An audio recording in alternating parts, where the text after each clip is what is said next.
President and the former Prime Minister. So Kimani Ichung'wah and Wandai, we encourage you not to play to any gallery, but to do what you are expected to do as leaders, to support the process. However, the minority side is pushing for a formal negotiation before official talks begin. Minority leader in the National Assembly, Wandai, has said that the talks are aimed at agreeing on the issues that will be discussed, the time frame that will be used, and what will be done in advance. Wandai has insisted that Azimio will not participate in negotiations if there is no transparency, while Ichung'wah insists that Kenya Kwanza is ready for the negotiations. So long as the Kenya Kwanza coalition demonstrates utmost good faith, demonstrates political will, and comes forward with open hands and open hearts, we are going to engage. But any slightest indication of lack of good faith or lack of goodwill, we shall go back to the people. We have indeed been consulting informally with our colleagues in the minority, because we are all intent, and I believe even the leadership in the minority, both in the House and out of the House, are intent on resolving these issues. This is Azimio la Umoja One Kenya coalition now says it won't engage in the bipartisan talks if they are held in Parliament. Led by Azimio principal Kalonzo Musyoka, they've accused the Kenya Kwanza team of not coming to the negotiation table with clean hands. They decried the inclusion of Aden Kainan as a member of the bipartisan committee from Kenya Kwanza since he was elected on a Jubilee ticket. The leaders further denounced what they said is a drafting of a motion on the bipartisan talks by the Kenya Kwanza leadership without consulting them. To date, Kenya Kwanza has failed to name the leadership of his team as a way of stonewalling. Number 4, last evening, we learned of a motion drafted by Kenya Kwanza leadership, allegedly aimed at setting up a joint select committee in Parliament. The motion is in absolute bad faith for the following reasons. A, we have insisted on an extra parliamentary process in view of the strictures of debate in Parliament. We will therefore not participate in any such parliamentary process. B, the motion is disguised as a product of bipartisanship, when in fact the leadership of Azimio and Parliament were neither aware nor consulted in its drafting. C, the motion proposed to name members of the minority party to the so-called select committee without any reference to the minority leadership, in violation of the standing orders of both houses. And D, the motion purports to set the terms of reference and scope of the discussions without any reference to us. Now, the Public Accounts Committee are pushing for a forensic audit on the 15 billion shillings fertilizer subsidy program by the government across the country. In a motion moved before the committee by Lugari MP Nabina Bwera, the Watchdog Committee approved the commencement of the audit, raising concerns on embezzlement of funds. The John Mbadi-led committee has written to the clerk of the National Assembly directing that the special audit be conducted within 30 days. There is a latest report that the money that this parliament voted in the supplementary budget for the acquisition of subsidized fertilizer, that there's a possibility of embezzlement, there's a possibility of fraudulent activities having taken place in the process of acquisition or procurement of the same. We are asking the Office of the Auditor General, Nancy Gadungu, to ensure that proper audit is conducted, forensic audit is conducted, and report given to Public Accounts Committee within 30 days. The amounts involved are huge. We are talking about 15 billion, and this is just one farm. And we know fertilizer is a key input towards agriculture production in this country. So if this matter is not arrested now, then probably we are going to have bigger or more major scandals in future. Now, the Justice and Legal Affairs Committee has approved the nomination of the former presiding Bishop of Sitam, David Aginde, as chairman of the Ethics and Anti-Corruption Commission. President William Ruto nominated Aginde last month and forwarded his name to the National Assembly for consideration. I'm Dennis Aseto. Good morning.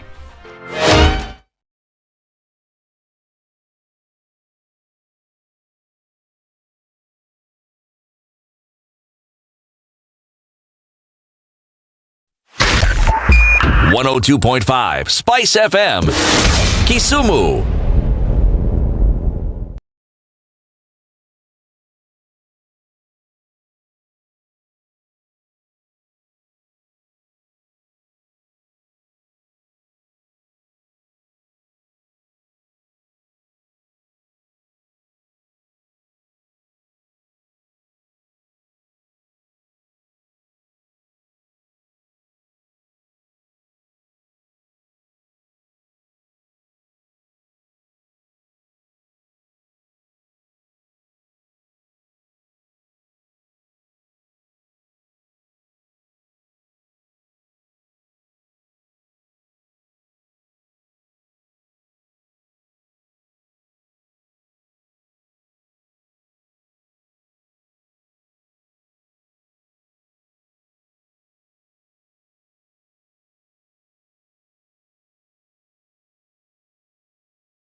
The man who looks at a beautiful girl and doesn't talk to her will end up serving lunch at her wedding.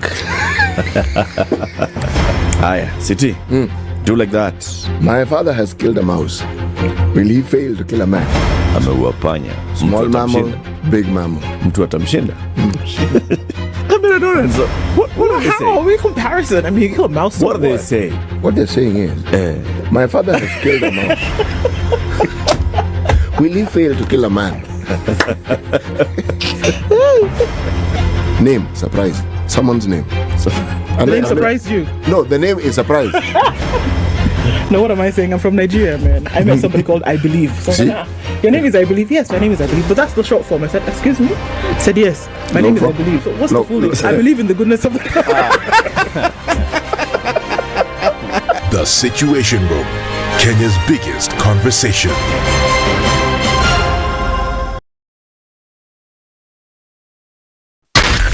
Spice FM, Nakuru.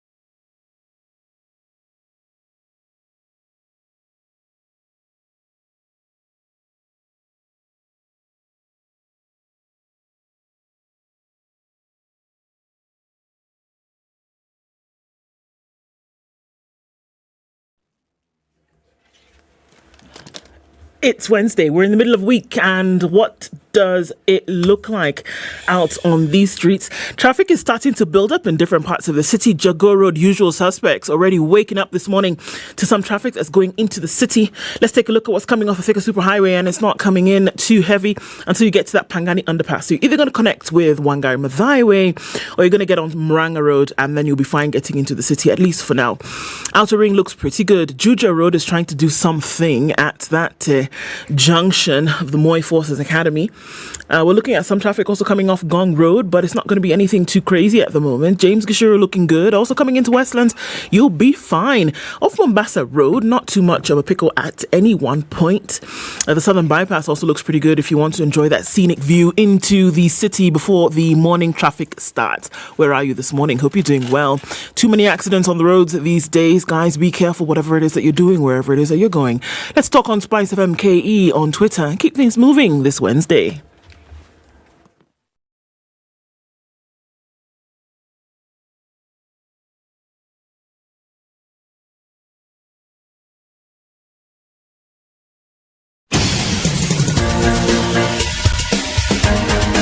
This is The Situation Room, the home of hard-hitting political commentary and penetrating insights about the state of the nation. This is a talk radio experience like no other. The Situation Room, a place for hard truths, debates, and elevated conversations. The Situation Room, witty, political, engaging, deep, controversial. In the room, we have C.T. Muga, researcher, academic, seasoned political observer, a fountain of wisdom in these politically uncertain times. Ndu Oko, Nigerian by birth, Kenyan by choice, communications expert, Pan-Africanist, a truth seeker and believer in people power, and Eric Latif, agent provocateur, the man in the chair, seasoned journalist, news hound, a man who believes in punching up, not down.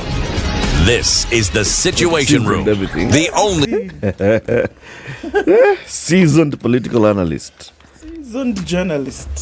Seasoned governance expert. Communications expert. Dada Ndu. Hujambo. Si jambo, si jambo, si jambo. Sana. Very good. Hello. Ni muhimu kuwa jambo. Good morning. Good morning, CT. Otherwise, Niko fiti. Otherwise, I'm otherwise okay. And yourself? Mimi otherwise yangu Are you otherwise okay? Otherwise is very good. Delighted to hear that. Yes. Very, very good. Otherwise.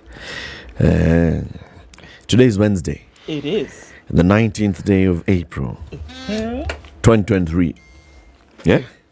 The 19th of April 2023. Just like that. Like that. This is that month that KRA wants people to pay some installment tax. Where? And that's why they're saying, this month will be okay. We will make some money. Huh? They won't. Yeah, we will make some money this month. We'll be able at least to pay salaries this month. That is because we're expecting some income tax to come in. You don't think so, City? It's a pipe dream. What do you mean? You know, this KRA story,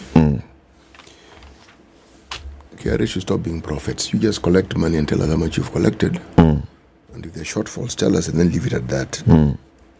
You know what the target is? And we also know because you told us. Now, this thing of continuously predicting for us and telling us what you're going to do, how exactly does that help our lives? VP. Inatusaidia vipi? Yes. How exactly does it help us? So the thing is, you just collect your money, and you've collected it. Do what you need to do with it. If you have to tell us how much you've collected, leave us alone. But then beyond that, you just get on with your business. Just leave us alone. Yeah. Please. We have enough prophets. Please. We even have some in jail. So, please. Yes. Wachana sisi. Wachana sisi. Please. Please. Sawa. They're expecting to collect money. That's what they're supposed to do. I'm saying students who are going to school are expected to be in class this morning. Oh, yeah. You're in school. Unaongea mbaya. Okay, sorry. Shauri yenu. Sorry. Utashikwa na KRA. Let me tell you what we'll be discussing today. Today we're going to host two senators and a legal and constitutional expert. Two senators and an expert walks into a bar. And how? The senators say, and the legal expert says, no. No. You shall. 7 a.m., there's a committee of the Senate called the Energy Committee, all right? And we had a story yesterday. There's another story in the papers today. So what they're doing now is looking at this matter of the cost of electricity. And they're wondering, what is it? What's the problem with the cost of electricity? And they've been summoning the bosses of independent power producers. Okay? Those ones have been summoned. I don't know whether they'll end up summoning Kengen and Kenya Power itself. But we will hear from the chairman, who is the chairman of the Standing Committee on Energy. He's the Nyeri Senator Wahome Wamatiga. Comes in at 7 a.m., providing sustainable energy solutions amidst the highest cost of power. He'll come and tell us this committee of theirs, what they're doing and what they're looking to do, and how can Parliament actually make sure that Kenyans can get good power. 8 a.m., the nominated senator and vice chairperson of the Finance and Budget Committee, Tabitha Munene, will be joining us at 8 a.m. to talk about devolution and budgetary allocation to counties. Now, we know 3 months going into 4 months and counties have not received a penny. The National Treasury, it receives money, it does the things that it considers important. And because counties are down there in the list of priorities, pesa inaisha, unaambiwa ngojea next time. Okay?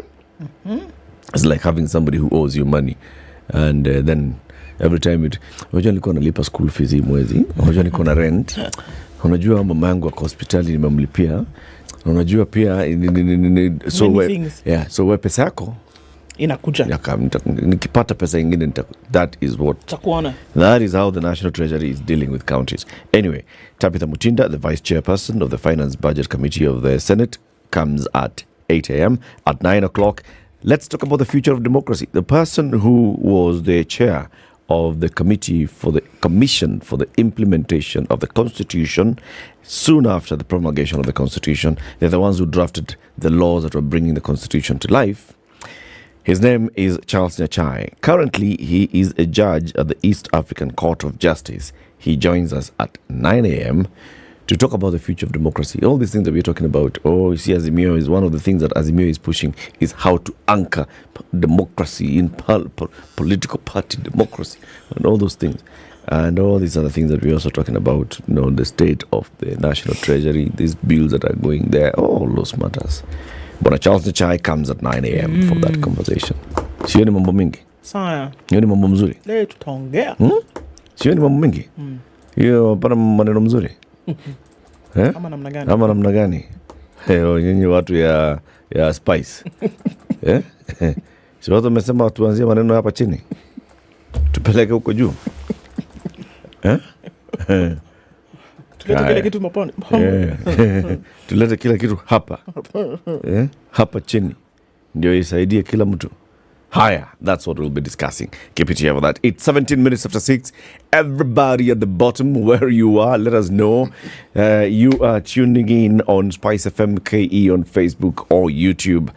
Tell us where you're locked in from, and we will do the usual acknowledgement of all our listeners and viewers this morning. Shortly after we take a look at the weather forecast, 18 minutes after 6. This is the Situation Room, the only way to start your day.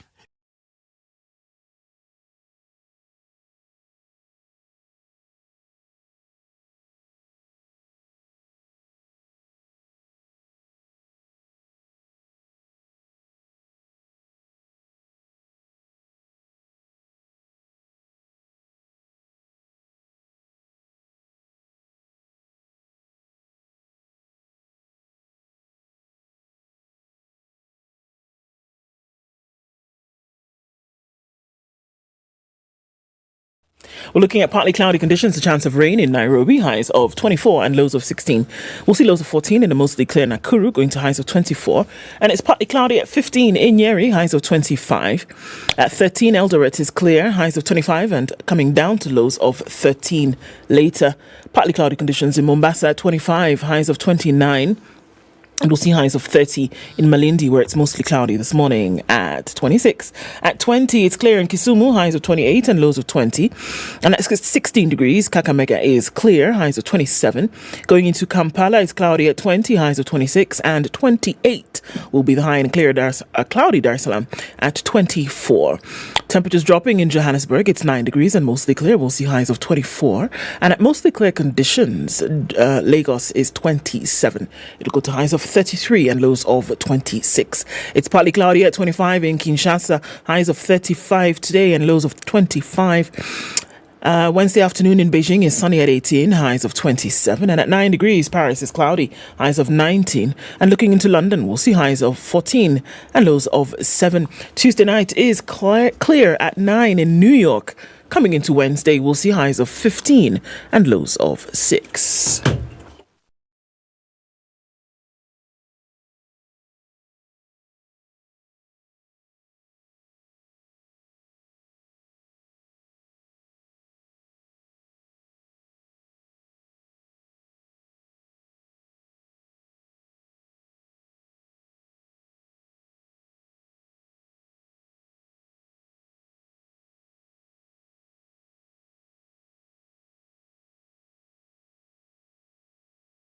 It's 20 minutes after 6.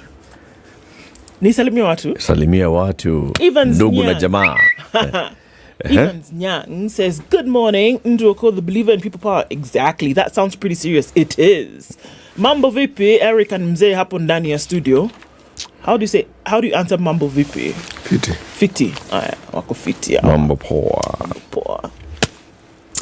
Spice from KE, City Muga, Eric Latif, good morning.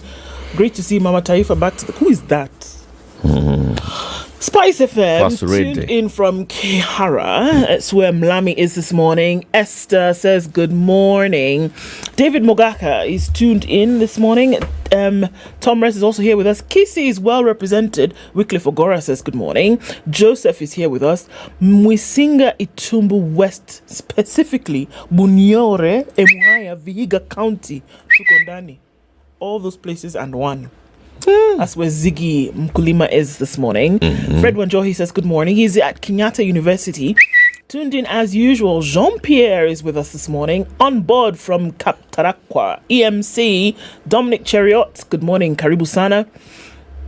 Gilbert Kemboy, good morning, out in Nandi County. Luke says Latif is Azimio blue, perhaps subconsciously. No, yellow, ile. It's balancing things out. It's a thing. Livingston Akala says he's here with us. Bernard Ogachi is tuned in as well. Daniel is here.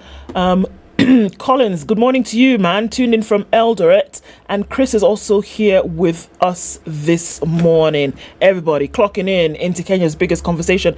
Good morning from Eden Prairie, Minnesota. Sounds like something like, do you guys watch Little House on the Prairie? Did you read those books? It sounds like that's where Zeph is this morning. Isn't that prairie? Yeah, he's on that prairie. The little one. He's in the little one, the little house. He's in the little house. Gashohi Titus says good morning. And Johanna Michael Wagenya is tuned in from Wangu. Dadandu. Yes, brother. We see you. Good morning. Good morning, Situation Room. Sir Bramwell Bokekedi is tuned in this morning. Karibuni nyote. Asante sana. City? Yes. The proverb? We are still in the country of Wasingishu. Burkina Faso. Naughty person. He was going to say yes. Naughty person. By the way, do you know who the president of Burkina Faso is? The current one? Yes. They have a current one? Yes, he's actually an interim president. I have no idea what that means.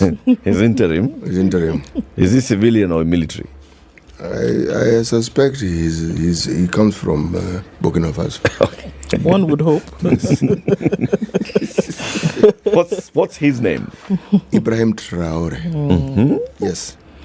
But he also has a prime minister. I like the prime minister caught my attention because of the name. That guy has 5 names. Come on. Yes. Apollinaire. Thank you. Joachim. Kelem. Ditambella. Wonderful. Bless you. Atia Traore is in power by force, eh?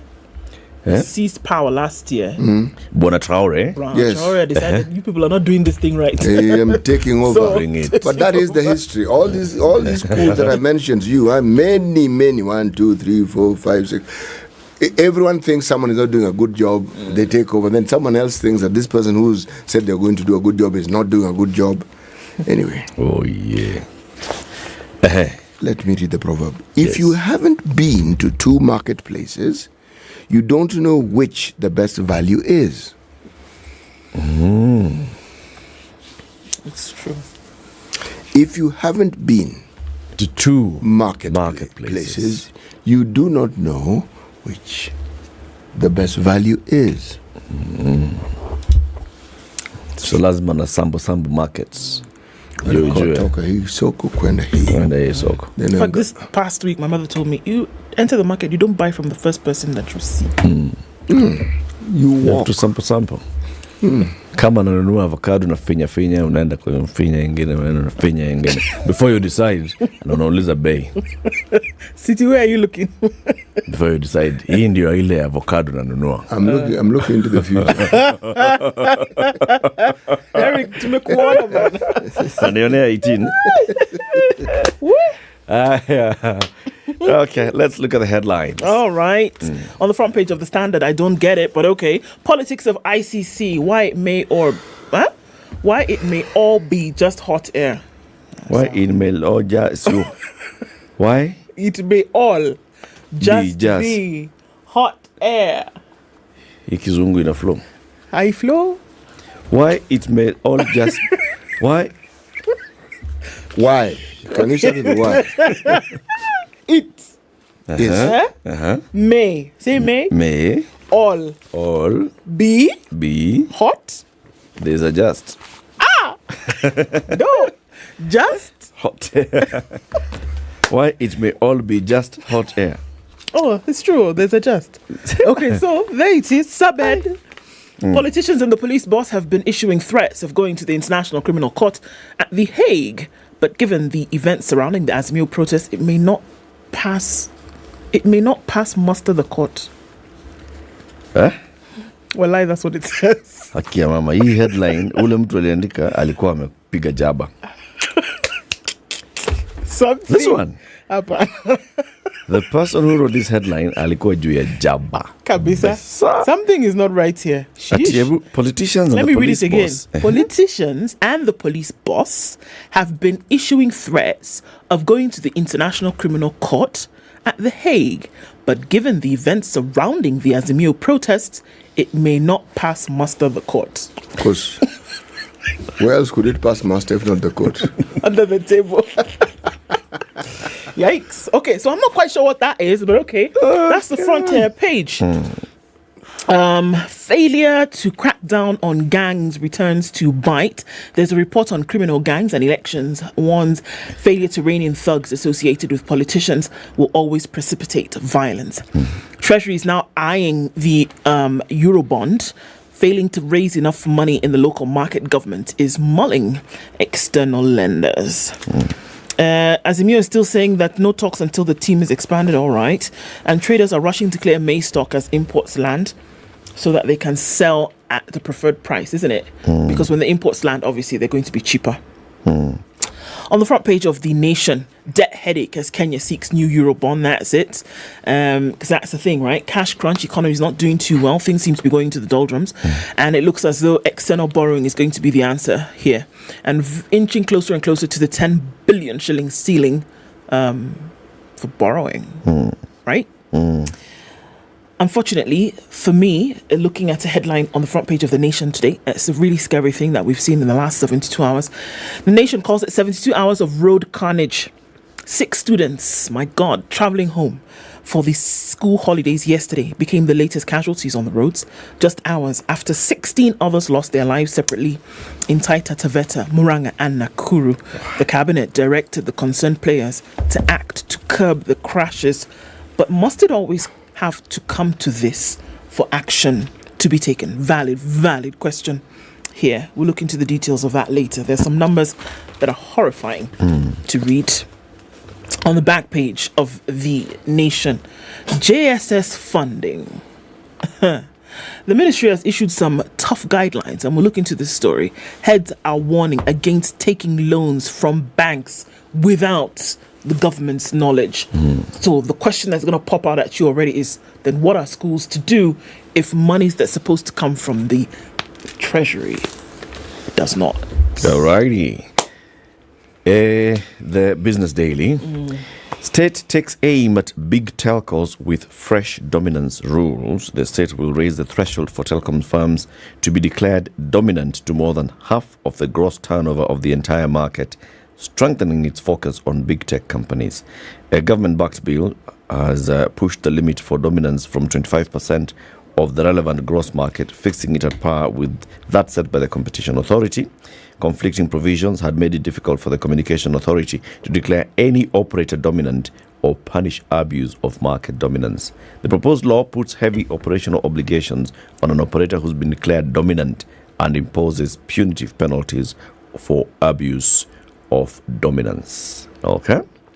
So now they are harmonizing those two laws. So if you are the one who's like getting more than half of the entire gross revenues in the sector, you are the dominant one. It's you. So start behaving like the big brother that you are. Start taking care of your small brothers and sisters. Okay? The other headline: bill blocks Chinese contractors from projects below 20 billion shillings. Foreign firms will be locked out of government contracts that are below 20 billion shillings if Parliament approves changes to the law that will hit Chinese contractors hard. It seeks to raise the limit for foreign firms bidding for taxpayer-backed contracts from 500 million to 20 billion to protect local contractors. The dominance of Chinese companies has left a bitter taste in the mouth among local contractors who are now losing out even on county roads and real estate projects. Okay. Basically, so now we are saying any government contract that is below 20 billion shillings in value has to be done by a local guy. Our local guys. You know, we came from there. We were there before. We actually were there. There is a reason why President Kibaki decided to bring in the Chinese. There's a very good reason. Because it's the Arab that preceded President Kibaki is when we had what we call briefcase contractors. Any random run-of-the-mill guy. Yes, Yeah. company registered, and the person would actually get. This was a strange thing. People would be prepaid for roads they hadn't built, and there are some roads that were built forever. Till today, they've not been finished. Yes. As we speak. They build sections. You know how it is when you find a zebra of a road. Okay, tarmac, then it comes to Then an comes end. this. Then maram, then again when you're going up a steep incline, Some tarmac. Then as the incline ends, you're back to maram again. In the books, that road has been completed, fully tarmacked. Yep. I'm looking at this and I'm seeing some serious issues because how many local companies actually have the capacity? Just look at even the ones that are given those county roads, that are not Chinese, that are not those ones. You find it's a guy called C.T. and Eric, our company. We have absolutely no knowledge at all about road construction. You know, our expertise is in buying land which is adjacent to hills and which are rocky. That's our area of expertise. We are traders, general If merchants. they ask you to bring paper, you can bring paper. No, paper will supply bring. pencils, you can supply General pencils. merchants. Yes. So as you've been doing those things, they now say, can you build road? You say, Of course, yes. build a road. After all, I used to supply paper. Not I only can build a that, we road. use roads every day. There's very little we don't know about roads. Yes. All you know is a road must have tarmac and then some drainage at some point. That's it. And when there's a bridge, So that you bridge. know a mason who can nini a culvert. Yep. What else? What do you mean? We even know somebody has a quarry. Bas. Na alafu kuna mtu akona hiyo gari ya kufinya hiyo That's kitu. how we end up with these things. Now we are saying that by force, by law, those guys are the ones who are going to Who be must be doing getting, all yeah. those projects below 20 billion. Oh Lord in heaven.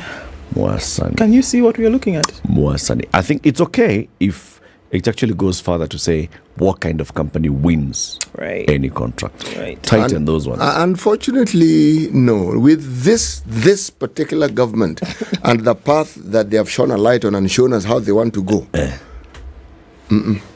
it's just clearing the path for having their cronies given jobs, but it doesn't mean that job will get done. And if it gets done, the likelihood is that it will be extremely and exceedingly shoddy. Yeah. I have. You know, 20 billion shillings worth of a contract requires serious lot of expertise. shillings, man. It requires serious expertise. Oh, yes. Serious. It's a lot of money. It's some serious work. I've done work with the government, various county governments. These people, this DCI don't know how to calculate. It was only 600 million. And now they're saying it's 1.27 billion. Ndio hao ndio watapata majob. The star. The star. Right hand corner, top, green tail. Okay? To heaven by starvation. Oh, those guys. God. Good news, not a God's God news. Good news, doomsday cult unmasked with shocking tale. This is on page 4 and 5. Okay? No limits. Team rejects amendments of Anti-Corruption and Economic Crimes Act. U-turn by MPs spares big fish with graft cases. To hold office until DPP decides they could tamper with evidence witnesses. There's so many things I don't understand nowadays. But anyway, let me just continue. Azimio rejects talks, threaten to ditch dialogue. Okay, that's also in the headline. Lawmakers probe Ruto's 15 billion fertilizer subsidies. MPs are demanding a forensic audit of the 15 billion fertilizer subsidy program. Stories on page 8. 28 counties. Remember how we had counties that had drought and people were starving? We said 12, going to 14 counties. Now, the number of counties which have problems has increased. It's not 28 counties. But, yes, that problem isn't drought. These are warned to watch out for flooding. The complete, yes. It's got to be something. Yeah, flooding. Flooding is on the way. Way. Sheesh. Yes. Okay. Let's take a break. Tell us how the roads are looking like. Then we look at those stories in greater detail. Good morning. This is the Situation Room. It is Kenya's biggest conversation. This is the Situation Room, the only way to start your day.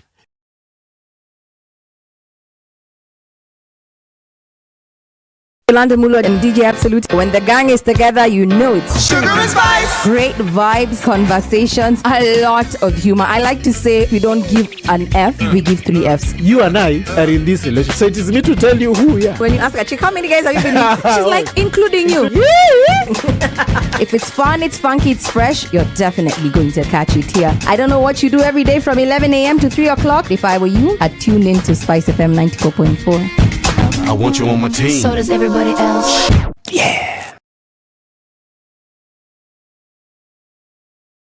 All right, traffic on Jogger Road is piling up as you get towards Landis at that junction. Some of it is going to go then towards Lusaka. The rest of it is going to go out towards Landy. So watch out for that because it's heavy coming off Outer Ring as you get to the train station and then out towards the stadium. You will find some traffic this morning. It's also built up quite significantly on the Thika Superhighway. We're seeing some traffic building up on Kiambu Road. Juja Road is doing a thing where it's decided this week I'm going to show you guys I'm the queen of traffic because it's everywhere. It's inbound, it's outbound. Juja Road is taking traffic coming off Komarok Road, crossing over Outer Ring, and then it continues. And we're going to see heavy traffic on the Thika Superhighway this morning because right now it's coming in from Githurai. Heavy traffic coming in all the way from Kawasukari. So we're going to watch out what happens with that going towards 7 o'clock. Right? Coming off of Wayaki Way, not too much happening now. James Gishoro is going to build up. We're going to see that later for sure. If we're looking at trends, Southern Bypass every day, shining her flag saying, use me, folks. Yet another day of doing just that because there's not much happening with traffic there. Getting into the city via Huru Highway also will not be too hard right about now because there is no traffic there. It's going to build up later, that we know. Let's talk through the morning. Spice FM KE on Twitter.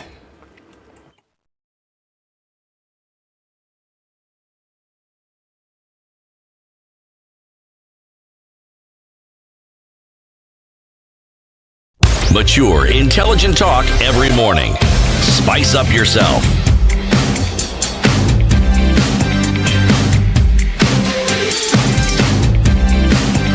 Mornings done right. 94.4 Spice FM, Nairobi. Right, 8:21 to 7. 72 hours of road carnage, that is the case. And let's look at some numbers here that might shock you. 4 people died in Nakuru, 6 in Naivasha, right at Delamere, 2 in Muranga, and 10 Taita Taveta. The Nakuru incident happened right around Sachangwan, where that horrible fire took place years ago. These are road accidents, and the question is, what on earth is happening? It's on page 7 on the Nation's Day, and so let's take a look at some of these details. All right, roads of terror as 22 perish in accidents in 3 days. The busy Nairobi Nakuru Eldoret Highway, which is awaiting a 160 billion shilling upgrade, has once again turned into a death trap, claiming at least 35 lives in just 1 month. The vital highway, it links Nairobi to Western Kenya and further to the landlocked countries of Uganda, South Sudan, Rwanda and Burundi, is a nightmare for motorists. Transport stakeholders say most accidents are caused by 1, recklessness, 2, speeding, 3, overloading, and 4, the use of unroadworthy vehicles. In the last 3 days, 22 people have been killed in road accidents around the country, the most recent being yesterday's crash at the notorious Delamere Black Spot, which claimed 6 lives, all of them students who were going home on the term holiday. The crash brings to 10 the number of people who have died on the Nairobi-Nakuru Eldoret Highway alone. In yesterday's incident, a trip home of 11 Nairobi-bound students ended tragically after a matatu they were traveling in collided with a trailer. 6 others, including the driver, escaped with injuries and were rushed to the Naivasha Sub-County Hospital for treatment. President William Ruto's administration yesterday condoled with the grieving parents as it expressed concern over the continued rise in road deaths in the country. It's been said that Cabinet has directed the Ministry of Home Affairs and National Administration, in collaboration with the Ministry of Roads and Transport, to take remedial action. Now, I don't know what remedial action would be in this case. There's a number of things. Look at those 4 things that we talked about. Yeah. Number 1, overspeeding. Number 2, unroadworthy vehicles. Number 3, overloading. And number 4, recklessness, right? And they're saying take remedial action, because if these are the causes, then the action then ought to be taken against these causes, right? So the question is, how do you deal with reckless drivers on the roads? Do you see the recklessness in terms of behavior and then prosecute, arrest? What happens? Yeah. Overloading, do you do the same thing? Do you issue fines and it serves as a deterrent for others who may overload their vehicles and make sure that they do not? Do you say overspeeding, which we know in some cases kills? Are you speed guns? Will they be brought back to the roads? Will there be prosecution? Some kind of, prosecutorial result if you are overspeeding and you happen to get caught. And the last one was on roadworthy vehicles. Who is licensing these vehicles? Why are they allowed to be on the roads? Because those are the 4 reasons. So it's enforcement, basically. So it's enforced, exactly, across board. Because it seems as though the reins have been loosened ever since we saw high cases of accidents in 2001, because that was another significant year where we saw this. And we saw that the police were doing campaigns in 2001 begging people to please be very careful. NTSA joined with the Highways Authority as well as the police to do this awareness campaign. The number of people who have died this year alone in the first quarter of the year is too high. It's high, and it's always the number of road fatalities keeps rising year on year. Yeah. It's about enforcement, but how then do you enforce? How do you do this? So we have police officers on the road. There's an entire department called the Traffic Police Department. Yep. Those are the ones who are supposed to be enforcing traffic rules. And then NTSA comes up with the policies. Remember when NTSA had joined the police in enforcement? Yep. And they had gotten all the support of vehicles, and there were NTSA officers on the road, and they were basically supplementing what the police were doing. And there was an issue that was raised. NTSA wamekuja kwa barabara. So they were recalled. Yeah. NTSA are too tough. NTSA, so they were recalled to their offices. And President Uhuru said, kaa kwa ofisi. Now look at what has happened. It's basically just questions ought to be asked of police officers. How exactly can we say that police officers are improving on their enforcement measures? It's those spot checks. If it's about overloading of vehicles, let's start with overloading of public service vehicles. Okay? There's enforcement by spot check. Stop. Let's see. Is everybody seated? Are you carrying to capacity? Move. Stop. Let's see. Have maybe the passengers complained and you were just refusing to proceed? Those ones. That encourages the passengers to also take action. Absolutely. Or you be the one who refuses have those speed to, guns. Have clearly demarcated this is the speed limit at this point, and then have the speed guns and enforce that. But if we make it a cash cow, because that's what it is, that you have police officers at that point, everybody knows. Polisi wale wa pale unakuanga wa 100, wale wa pale kunakuanga na nini na DTO, so ule sababu kuna mdosi kwa barabara unawapatia 150 like that. Wale wako na gari. So on the Nairobi Nakuru highway, as you leave Naivasha around Merera, some 2-3 kilometers, there's usually a black pro box parked there. That's where the speed gun guys are. Okay. Now you drive, so you're going to go to, as soon as you're approaching Gilgil, you're stopped. And there are around 7 policemen there and their cars. Okay. Now, if that's the same spot they're in, you will know that's the same spot they're in. They sometimes move and they're just outside Nakuru. Now, I fail to understand how it is that a system of that nature that can be read ahead of schedule, someone knows and someone understands. Overspeeding and the problems that we have, yes, the police presence is a deterrent, but is it really? Is it really a deterrent? Are the police themselves? This is the thing. I think it's a deterrent. Because look, will it stop you? With the police presence, will it stop you as a public service vehicle or operator or whatever from overloading or from reckless driving? Will it stop you? No, because you know that the police are there. It won't. It will stop the people who are driving private vehicles on Or if you're talking about some of the larger, there are public service vehicles that actually have speed governors and they do not go beyond that speed. No. Yep. They regulate. They actually adhere to the norms, okay? But then there are many others who have the gadget called a speed governor. That's just about it. It's just that There's a gadget in there. The gadget. When the vehicle goes for inspection once a year, they will find the gadget. The gadget is there, yes. And it will even be connected. But you see, that gadget, by the way, you can disconnect it. So it doesn't do anything. All I'm saying is, it's a discussion we keep having, and it's a discussion we must continue to have. It's not a discussion you have once and then you've done. Remember, there was a time when there was instant justice on a road where you had roadside courts, okay? You're overspeeding, there's a tent over there. You go there, you get your paper, you're done. That's it. Yeah. Now, that was a deterrent. I think that would work. I actually do think that was a deterrent. Instant justice would work, because if you know that you are overspeeding, number one, or if your vehicle has a kink or two that it shouldn't, and you know that up ahead there's something whereby it's not come to court tomorrow, whatever, it is there. It's Hapo, you will pay. My friend, you will not overload. And if you can't pay, if your car has you don't pass go. Lights, you go straight to jail. Yeah, if you can't pay, don't don't collect 200. But the police have got to do that and properly do that, because the other thing is, there's a whole you're supposed to pay a fine, but then you can get away with 200 bob. Exactly. All those things.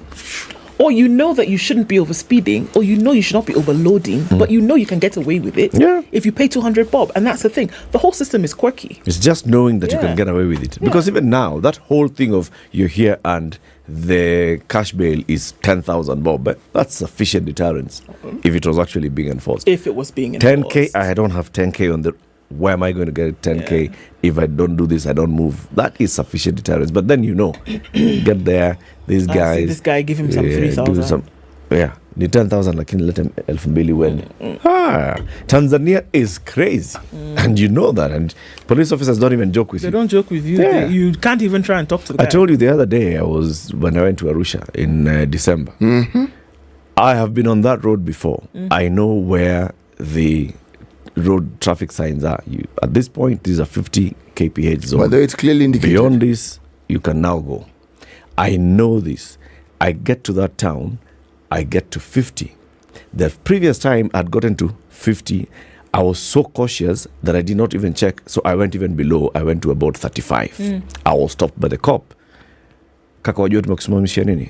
Ndugu, mimi naendesha na below 50. Sawa, lakini sasa hebu muonyeshe hii kitochi. Guy shows me the gun. You are doing 35. That is a problem. You are now obstructing other traffic. Move. You should be driving at 50. That's just now going too slow.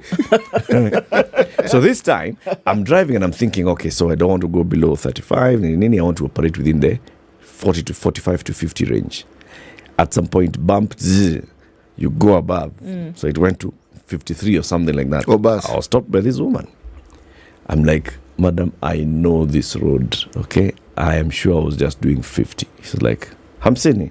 Kuna hakika? Hebu muonyeshe. Ngapi? 55. I was like, it's 50. 55? Hiyo si 50. Basi pole. Nafikiri ni pale kwenye bump. Ni sawa, naelewa. Lakini 55. Naomba msamaha, ni sawa, nimekusamehe. Sasa utatoa faini tu hapa ya serikali, nitakuandikia. For real? Yes.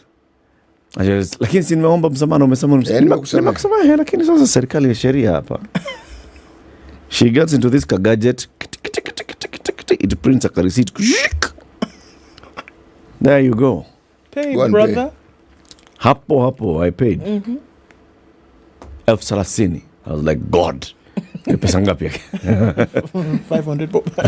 Leta 2,500 ama 3,000. I gave her. And that was it. Chome sasa. Elekea. There's no... You have committed, you have gone beyond, there's no negotiation. And I'm giving you an official receipt. It's systemized, and the receipt they're giving you is not under somebody's table. No, government receipts, everything. That's what I'm saying. It's a system that's quirky. But also the values. values instilled. Yes. She said, "You forgive me. I've forgiven you." Cops who are here are not thinking, nyinyi wa Kenya tutakula pesa hapa. Let elfu tano. No.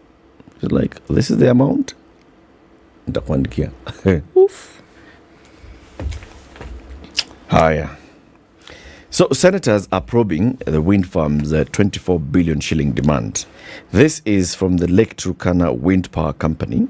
They've been put on the spot over a 24.7 billion shillings demand for deemed generated energy. This is after the government failed to live to its end of the agreement to have a transmission line ready by early 2017. Remember, we talked about this. They went into a contract. Lake Turkana was told, finish your facility. On this date, we commission. On this date, you start generating. And they said, on this date, we'll be finished. On this date, we'll start generating. When we start generating, the thing is, when we generate, we bring power to this substation that is now owned by Ketraco. From there, you pay. So Lake Turkana Wind Power finished putting up its wind turbines, its infrastructure. Wind started generating power. Ketraco had not finished building a line from Loyangalani to Suswa. Like Turkana, as far as they're concerned, we're doing the thing, man. We are generating power. Whether you're using it or not, shauri yenu. They slapped the government with a 24.7 billion shilling bill. So we generated power. That is what we were mandated to do. Yeah. And you owe us for it, man. Yeah. Whether you use it or not our problem. That is, the contract says, we finish, we generate, we pay. The other converse was also there, that if we don't finish by this time, then we don't pay. We also undergo some losses. Loss. Okay. The company's top officials appeared before the Senate Energy Committee yesterday, and they were asked why they were insisting on being paid that penalty, which has been cited for the high cost of electricity that's driving up the cost of living. The chairman of that committee, Wahoma Matinga, who will be joining us at 8 a.m., said Kenyans want to know why electricity is expensive, terming the reason that they are grilling IPPs being among the largest, of them being Lake Turkana Wind Power. And other senators were also asking these same problems. Narok Senator Ledama Olekina called for a forensic audit of all engagements between Kenya Power and Lake Turkana Wind Power to establish if there was corruption, saying there's no way IPPs could be allowed to sell power at an exorbitant price without some entities benefiting. Olekina said Kenyans want to know why Lake Turkana should be paid over 20 billion shillings for services not rendered, and if some government officials might have deliberately sabotaged provision of supply lines to pave way for the exorbitant claims by the company. So was it like a game here that was being played? So we don't finish that line, so then these guys do a kabil, then the kabil comes, then the money is eaten. Is the government going to pay? It's Kenya Power, huh? It's a bill that's slapped in Kenya Power. So I don't know who's going to eat, who benefits from it. The senator will come and we'll ask him all these questions. My issue as I'm looking to all this is the focus. The focus does not seem to be bring the contract. Let us do a forensic audit or proper investigation into the details of this contract. Theirs is who owns this, who was in office, who is doing this, who could have eaten, who's benefiting from this, who makes the money, who's the beneficial owner of this company. That will not bring down the cost of power. Fortunately, no. It's a contract that's there. Look at the contract. And if you establish that then there's something wrong with the contract, then now start asking, how did we arrive here? What led us to this point? Anyway. Why are you asking these esteemed citizens of ours to participate in an exercise they are actually incapable of participating in? Wow. Are they incapable? They are completely incapable. If they were capable, we would see the like capability. Totally. If capability is something you see, it's something that it isn't something that is up in the air. It's the manifestations are visible. Okay. Every time you have an issue that is of concern, you look at the twist and the turn that it's taken and you wonder, do these people really intend to get to the heart of this matter? It's clear that that's not with the conversation around it indicates very, very clearly that at that pace and at that rate and the direction that has been taken, you will not get to the heart of the matter. It does not matter what you do. Mm. Remember the proverbial, you are going to Mombasa, that's your intention. and you're saying you're in Naivasha and you're heading towards Nakuru. When do you think you're going to get to Mombasa? You're actually heading towards Nakuru. Yes, but your intention, your intention is your to go journey. to Mombasa. Yes, you to Mombasa. are heading to Mombasa. You're actually going to Mombasa. But your actions are total opposites Completely of the thing opposite. you said you're doing. Yes. Yeah. Because really, so the only so then you could be right, City. So then actually they're incapable because it looks like this. The direction they're taking capability is issue, because the direction you're taking is the complete opposite of what you say you are doing, Yes. or what you say your intent is to do. And it's not something that requires even some phenomenal analyzing. You just need to hear, read, Or see, just and need you to can see. see, oh, so this is the direction that we're taking, because you have high power costs. Okay, very simply, look at the contract. Bas. Start from there. Contract. Look at it. Because that is where the issue of costing and everything you're talking about comes into play. When you look at the contract, then if you think you want to go on some fancy witch hunt, by all means, look at then who owns what. Oh, yeah. But because after that is when you're saying this justifies for us to dig deeper. Right. Yes. We are seeing there's something here that with the contract that is unprocedural. Yes. How did we now start investigating? How could we have signed such a contract? Yeah.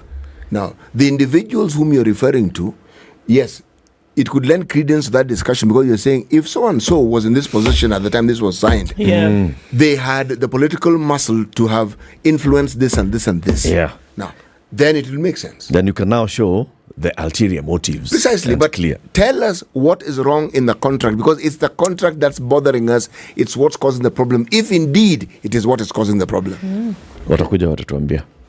Sorry too. In a minute, City. We have a minute and a half. MP's U-turn spares graft suspects. This one I have to read.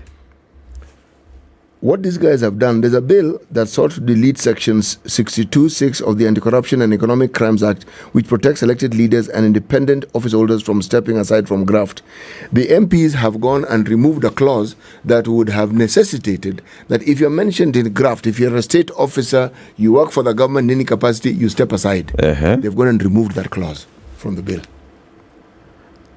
So you don't have to step aside. No, you don't have to step aside. If you're mentioned, so you've just been mentioned. I mean, why? What's Shida iko happy? You've been mentioned. See, we've heard you've been mentioned. You carry on with your job even as they keep Shida mentioning iko you. happy. Yes, we are. Usually.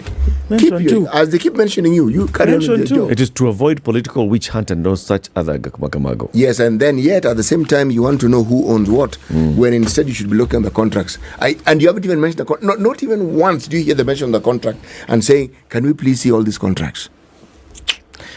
Well, you know, those who have faced the wrath of the previous provision, just because the EACC says it's investigating and the president goes to parliament and says those people should leave my government immediately, or because you've just been mentioned and you're expected to resign, we should not even be legislating these things. No.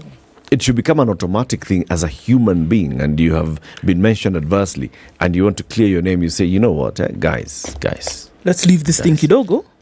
You really think that in this office I have done this and the other, and you're presenting all this as evidence? Let me step aside. Exactly. Let me show you. Let me show you that truthfully I have nothing to do with it.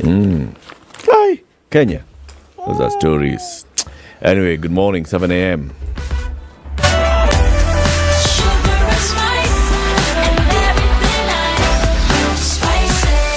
Spice up your life.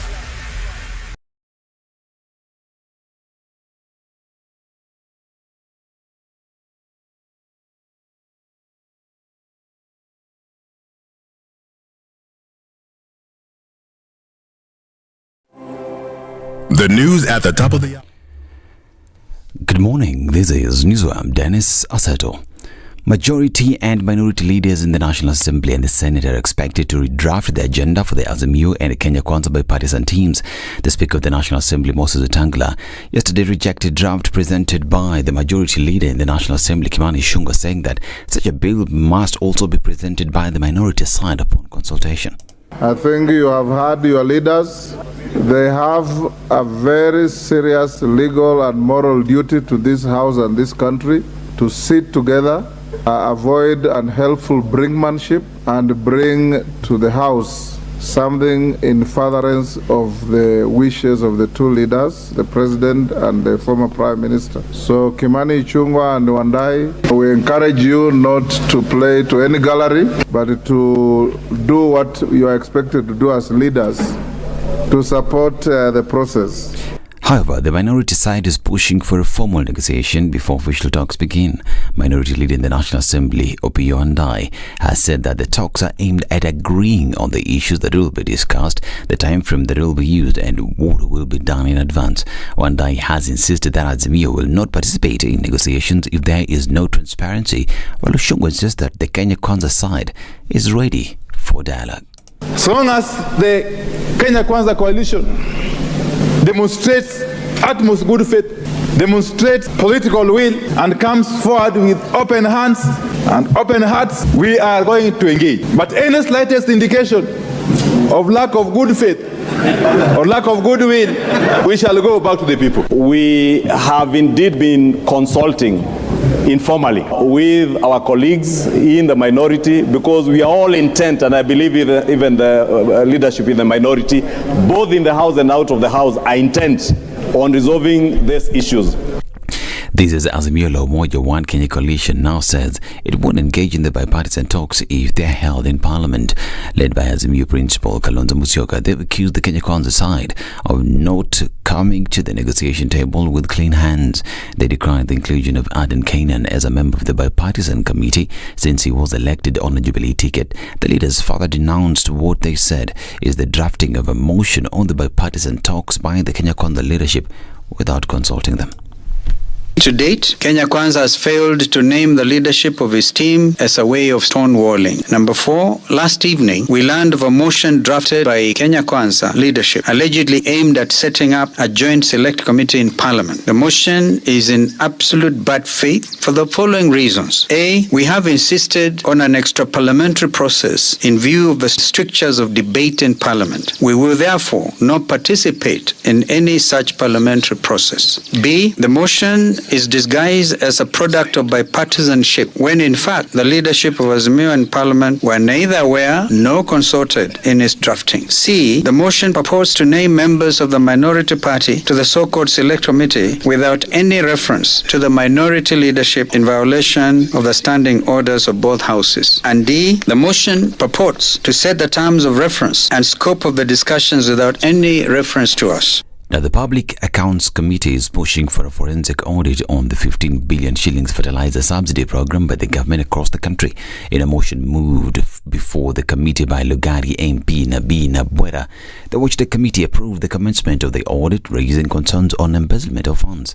The John Bari-led committee has written to the clerk of the National Assembly directing that the special audit be conducted within 30 days. There is a latest report that the money that this parliament voted in the supplementary budget for the acquisition of subsidized fertilizer, that there's a possibility of embezzlement, there's a possibility of fraudulent activities having taken place in the process of acquisition or procurement of the same. We are asking the Office of the Auditor General, Nancy Gadungu, to ensure that proper audit is conducted, forensic audit is conducted, and report given to Public Accounts Committee within 30 days. The amounts involved are huge. We are talking about 15 billion, and this is just one farm. And we know fertilizer is a key input towards agriculture production in this country. So if this matter is not arrested now, then probably we are going to have bigger or more major scandals in future. This is News. I'm Dennis Oseto. Good morning.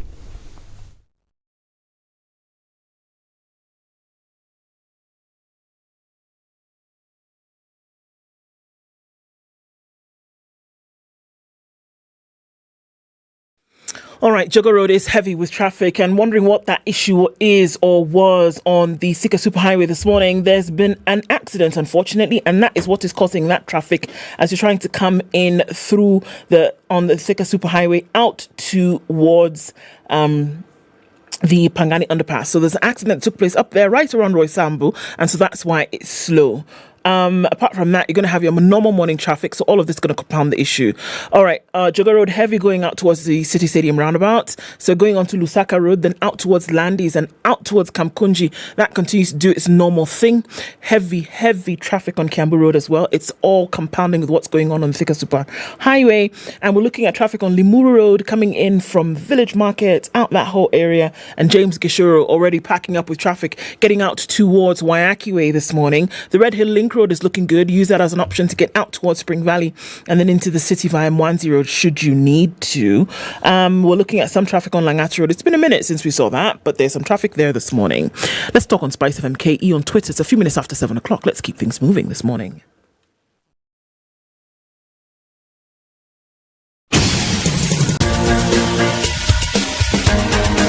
This is The Situation Room, the home of hard-hitting political commentary and penetrating insights about the state of the nation. This is a talk radio experience like no other. The Situation Room, a place for hard truths, debates, and elevated conversations. The Situation Room, witty, political, engaging, deep, controversial. In the room, we have C.T. Muga, researcher, academic, seasoned political observer, a fountain of wisdom in these politically uncertain times. Ndu Oko, Nigerian by birth, Kenyan by choice, communications expert, Pan-Africanist, a truth seeker and believer in people power, and Eric Latin, agent provocateur, the man in the chair, seasoned journalist, news hound, a man who believes in punching up, not down.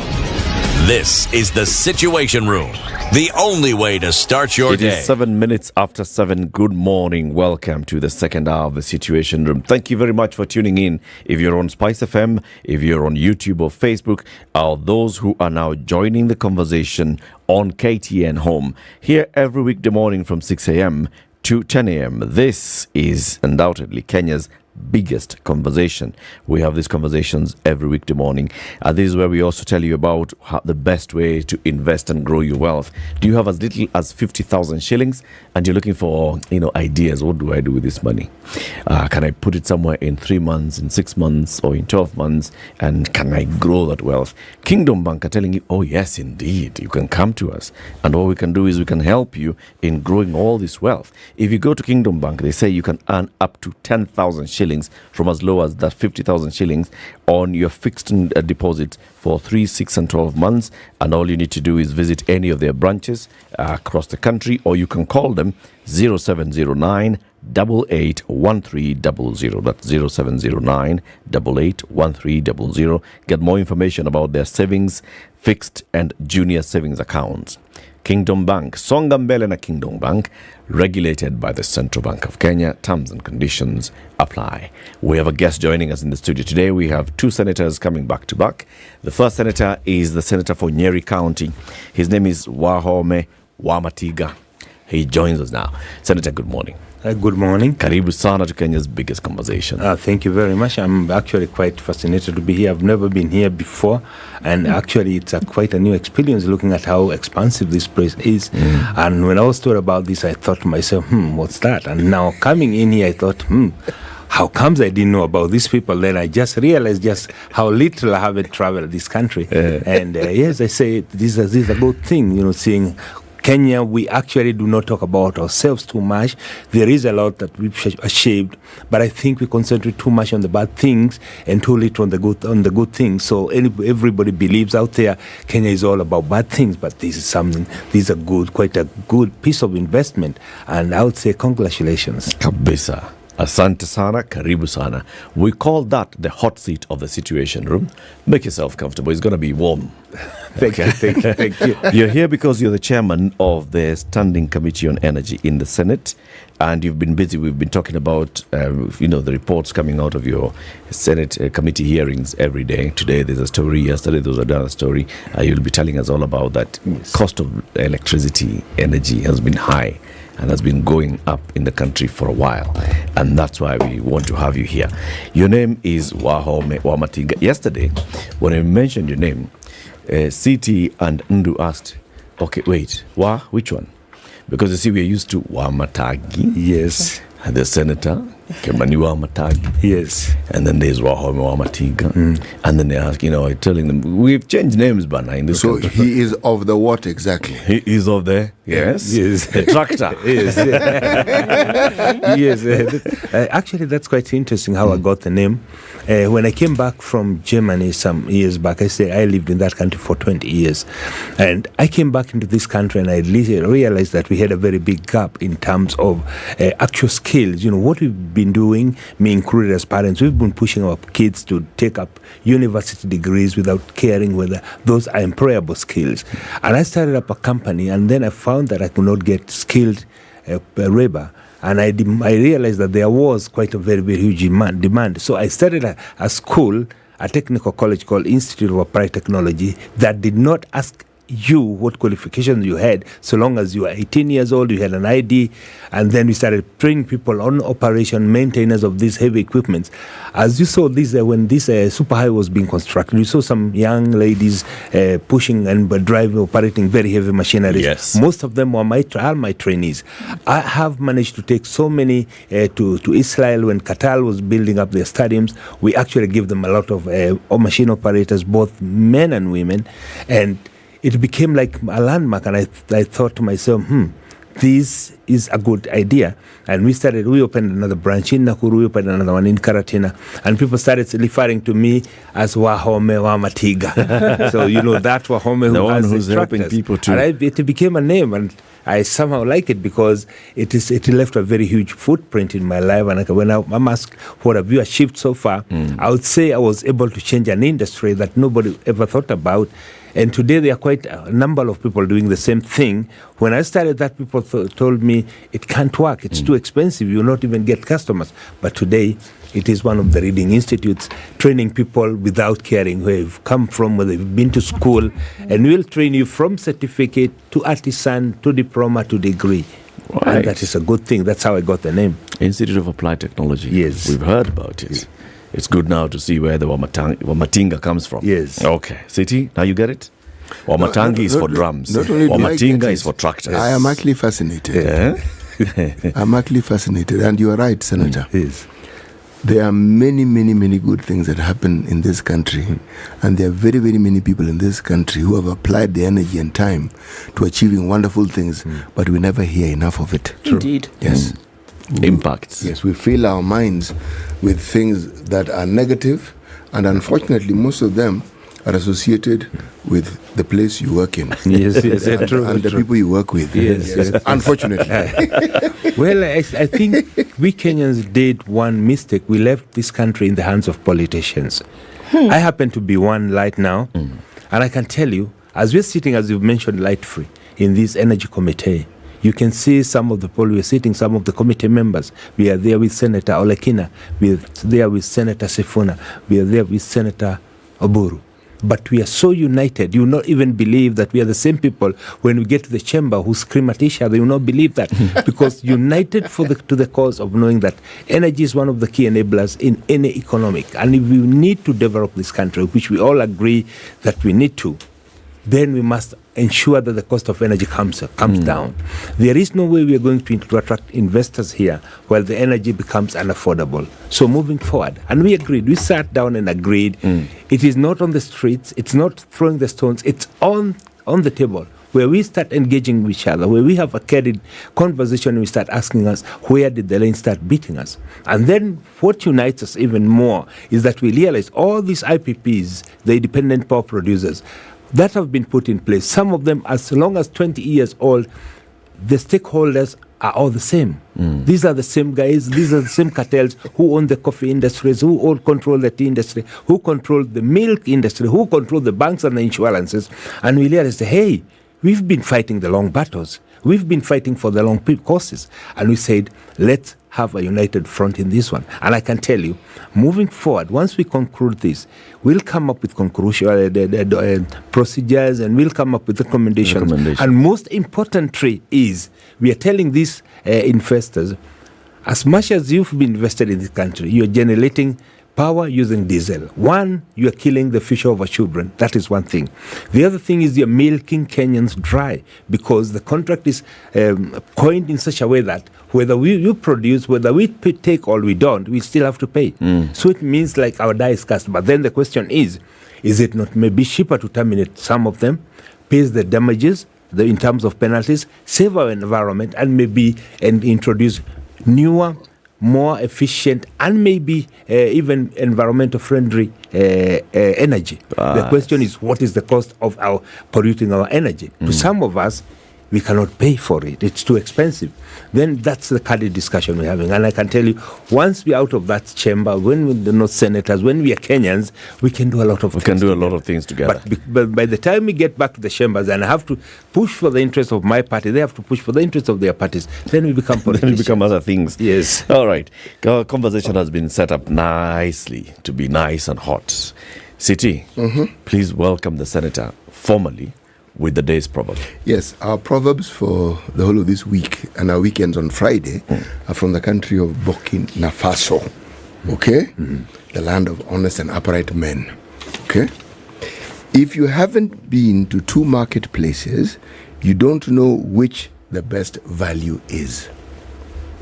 If you haven't been to two marketplaces, you don't know what the best value is. What's your interpretation of that, Senator? Well, it's actually we have something quite something which is very, very similar to that. He who doesn't go out there believes it's only the mother who cooks well. until you go and taste another woman's food, then you realize your mom is not as good as a cook. Lack of exposure will lead you to making the wrong decisions. You need this exposure so that you can come and say, yes, I saw it elsewhere.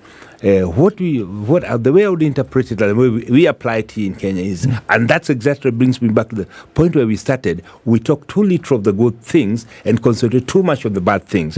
Some of us who've lived out there for 20 years, traveled to many countries, gone to so many places. We know that in so many things we do so well, but we do not talk about it. We choose to concentrate on the bad things. But we need to maybe see the bad things elsewhere so we can say, this country, we are blessed with a lot of things. We are better than many. But then we need also to see others who are doing far much better than us. We say we can still improve our living. Okay. And that is where we are.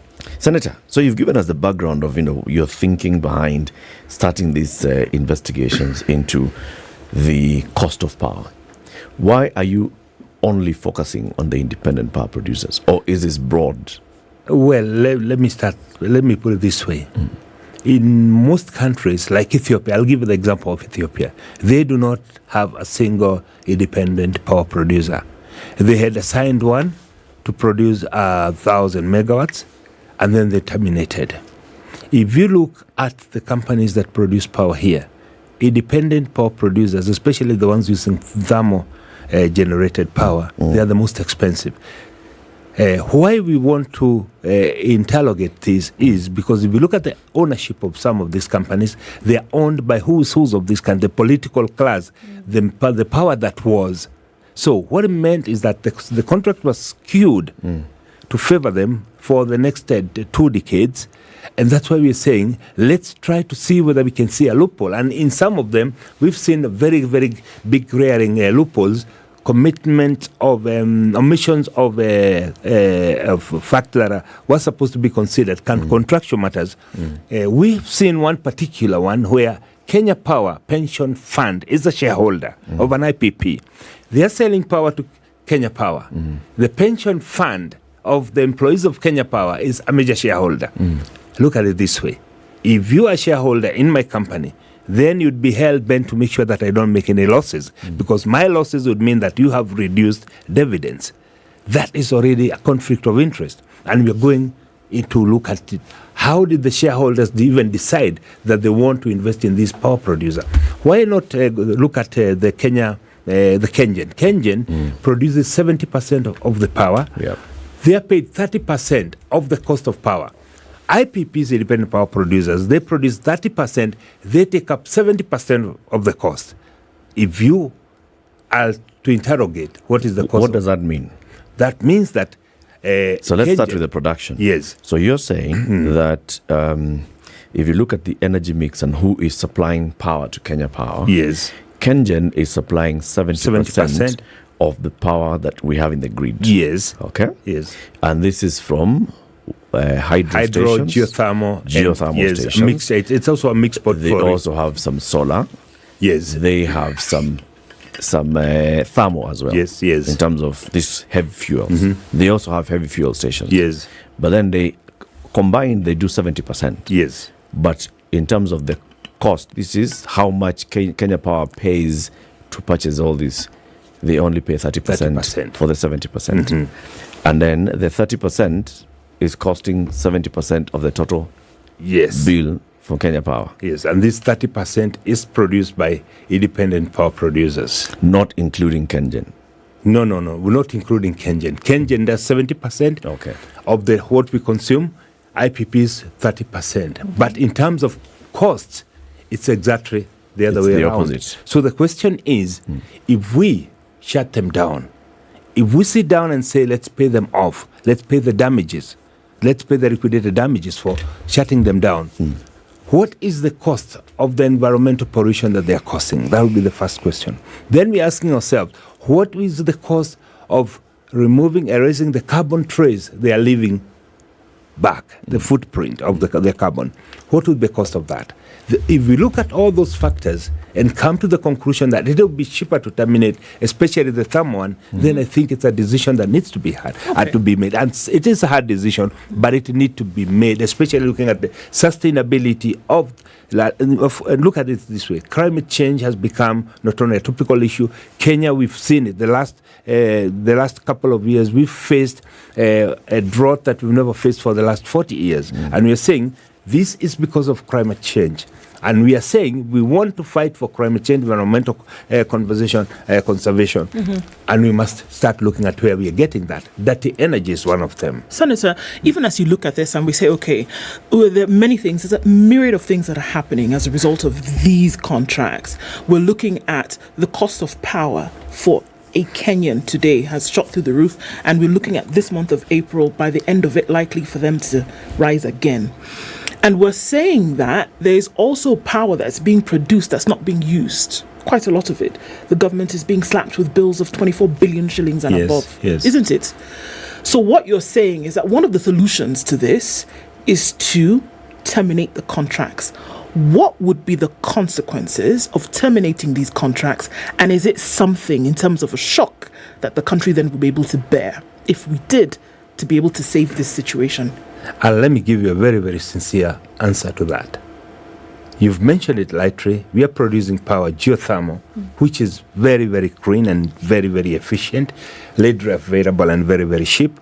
But because we must pay the IPPs, then we tell geothermal, do free up, so don't produce, just shoot your steam on the air, and so that we can take off from a thermal generator, because we must pay, because the contract that we signed is take or pay.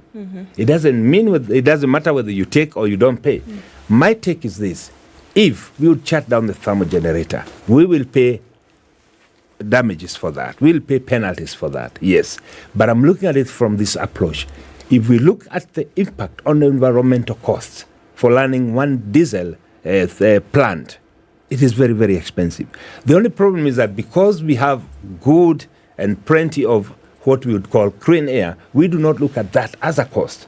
But if we have to look at the emission in terms of the milligrams emitted into the air, and now because we have comparable figures, look at now the carbon credits that you'd be able to save from not emitting that. Actually, it would be cheaper to terminate them, pay the damages now, and save for a couple of years. Or even maybe go out there and say now, those people who are buying carbon credits, hey, we've shut this down. So we have so many carbon credits for the next 12 years, for the next 8 years.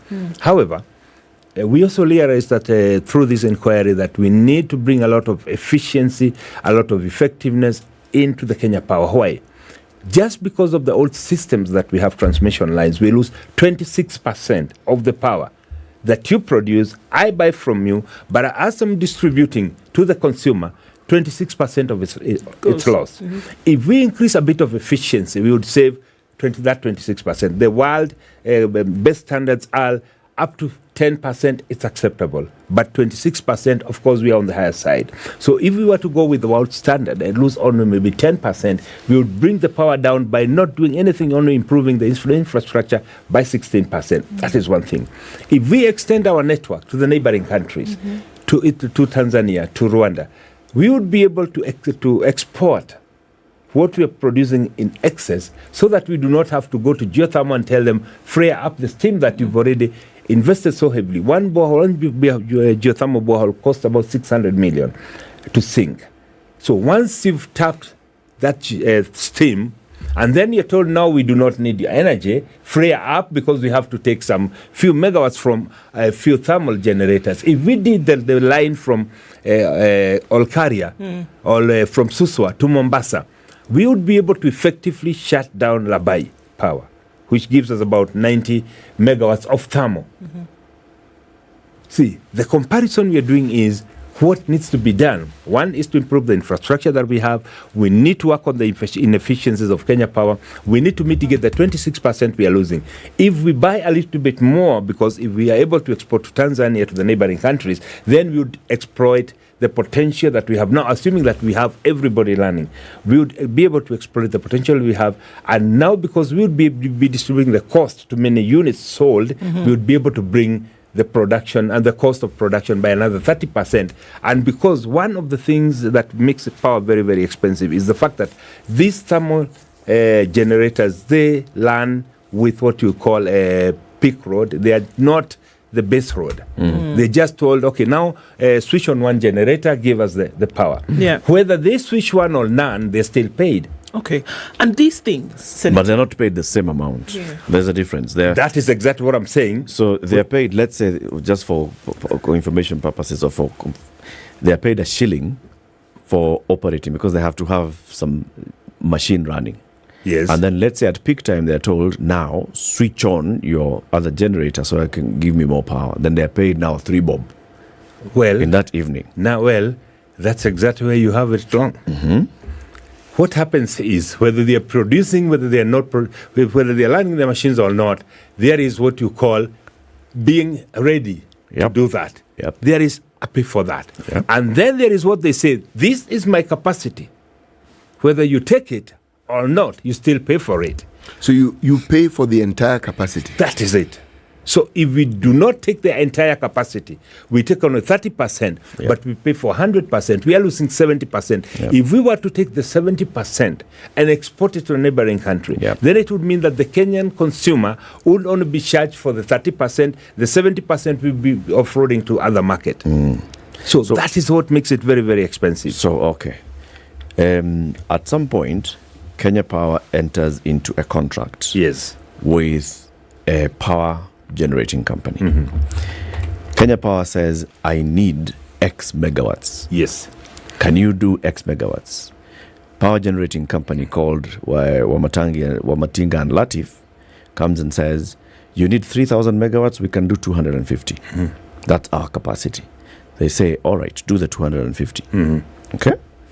And then they go to Undu, do for me 500, CT, everybody, until they get the 3,000. Yes. Now, Wamatangi and Latif invest to do 250 megawatts. And that's their capacity. Yes. Then Kenya Power comes and says, tomorrow, Wamatinga and Latif, just do this. Give me 50. But we invested for 250. Yes. Because they told us that they'd like 250. Yes. So what's wrong with them paying us for the capacity? It is not long. I haven't said it's very long. Okay. For you as an investor, it's very good. They must pay you. But for us as a country, it's very long. So why? The end consumer. Why? Because we ought to have sat down and made our planning. Okay. Like just the way you're doing here, you have allocated time in the air. You're saying, within 1 hour, I'm going to have this. Yes. That's what we ought to have done. Yes. The infrastructure that we have, we needed to have put a line from Suswa to Mombasa. Why are we not taking from somebody producing in Athi River, but we are importing from Ethiopia? Then, Senator, the problem here seems not to be Wamatinga and Latif. The senator is CT who came and contracted us without having worked on his system. on where he's going to provide. Why is the that power. long? Because we conspire. You are the uptaker. We conspire with you because if you do not take from me, you'll still pay me. Yeah, okay. We even conspire with you. Why don't you delay my payment a bit? Because I'll make 18% over and above what you're paying me. Okay. So when the deal is on the table, somebody says, yes, we are charging the government 16.8 billion. Why? Because we finished our plant. Not to mention that you are not even in a position to produce. We finished our plant. You are not able to take from us. And because it's take or pay, pay us 16 billion. But because we are very good people, we come to you and tell you, okay, we are charging you 16 billion, right? Yeah. But just pay us, out of this 16, pay us 6 billion. The rest we can distribute in the units that consumers are paying for. So Okay. who's the culprit here? The one who bought the power. The one No, who signed we the all of contract. us. Everybody's at the table and everybody's eating. Yes, So- but no. Yeah. The people who start to negotiate, if the investor has put in their facility and they have invested and put the facility and they are ready to produce, the person who bought, if somebody came and said, Omatiga, I need you to give me 300 students because I'm building a stadium in Qatar. Yes? You provide the 300 students. The person in Qatar is not ready to break ground and start building the stadium. Is that not their problem?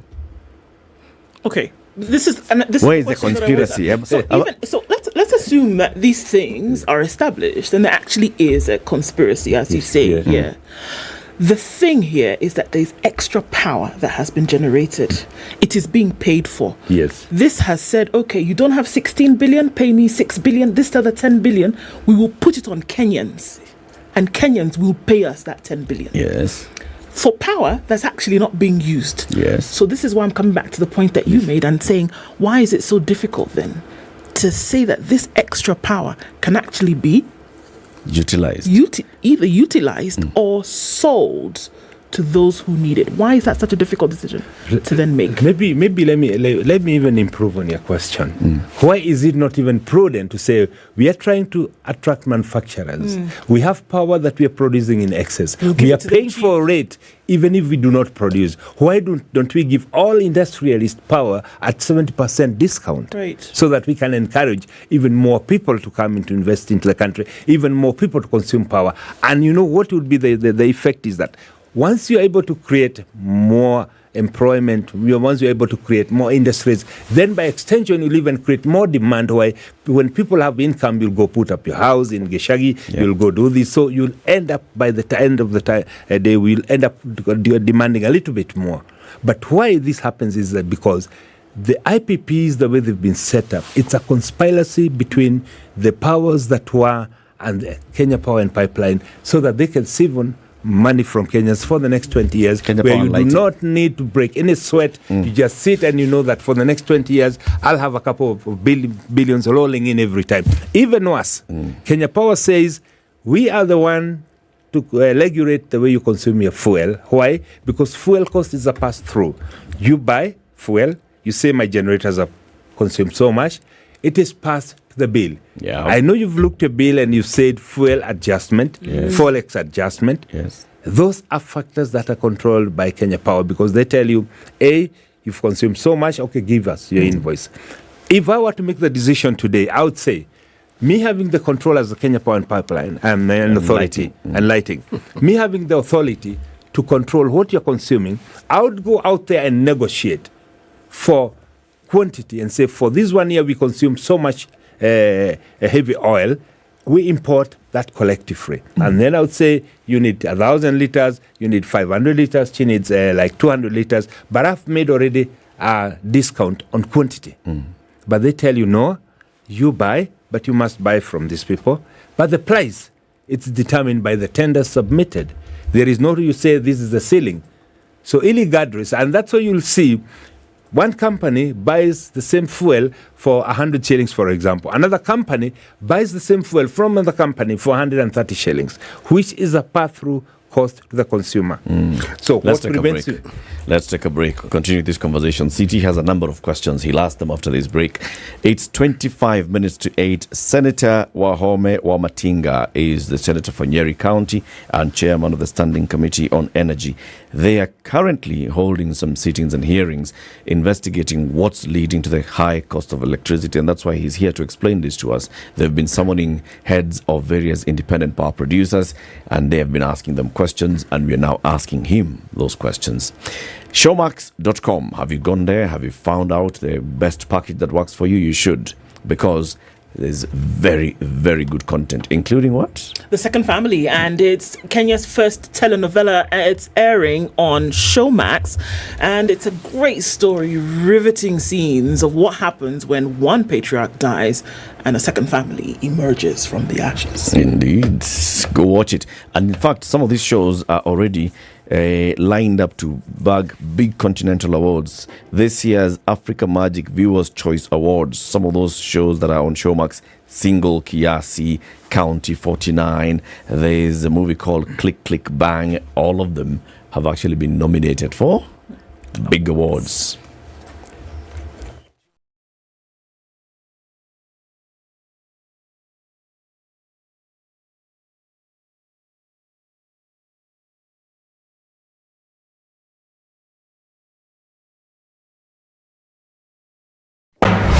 The following takes place from 6 a.m. to 10 a.m. every weekday on Spice FM. You tune into Kenya's biggest conversation. My name is Ramanya. Amen. Amen. So 1 hour is over? Yeah. Oh, yeah. Okay. It gets over Can you imagine in 20 minutes. what the big boys have also done? I'm very proud of myself. When you understand about partnership in politics, it's like the way marriage is these days. When you're looking for a wife, you're like, oh, maybe you can help me pay you for fees as I pay for the rent. Why should you have a lioness living in your bedroom? I have to tell you a story. I went for a prayer meeting, which was called for the spouses of candidates for senators and governors. And when I got to the gate, the lady who was the secretary, she refused to. She's telling me, no. Leo tunataka wa mama. Leo ni wa mama. I'm telling her, no. She said, no, sio siku yenu. The sun is peeking through those clouds in Nairobi at 15, and we're looking at 14 and sunny in Nakuru, 16 and sunny conditions in Nyeri, and 12 it's sunny in Eldoret. The good highs of 25. It's 24 and cloudy in Mombasa, highs of 29, and we'll see highs of 30 in a partly sunny Malindi at 26. 20 and sunny in Kisumu, highs of 28, and Kakamega we'll see sunny conditions through the morning, going to highs of 27 today. Kampala is sunny at 20, highs of 26, and we'll see highs of 28 in a mostly cloudy Dar es Salaam at 24. It's 11 and clear in Johannesburg, highs of 24, and we'll see highs of 33 in a mostly clear Lagos at 26. It's partly cloudy at 24 in Kinshasa. It'll go to highs of 35.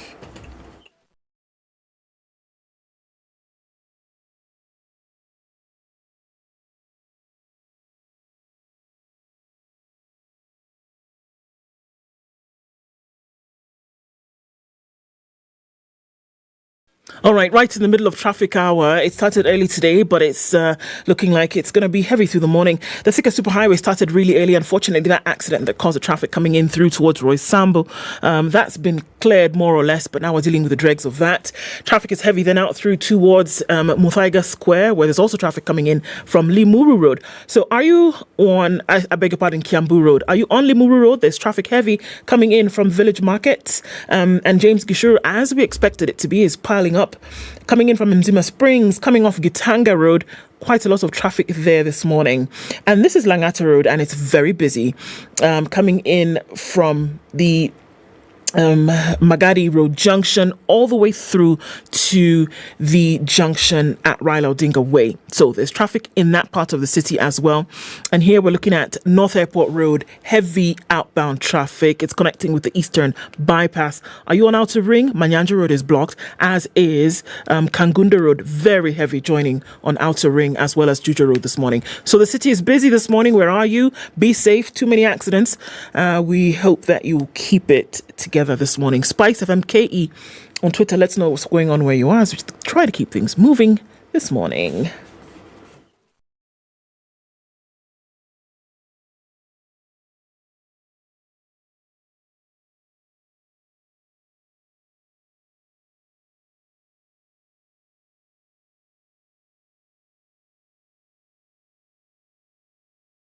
Mature, intelligent talk every morning. Spice up yourself.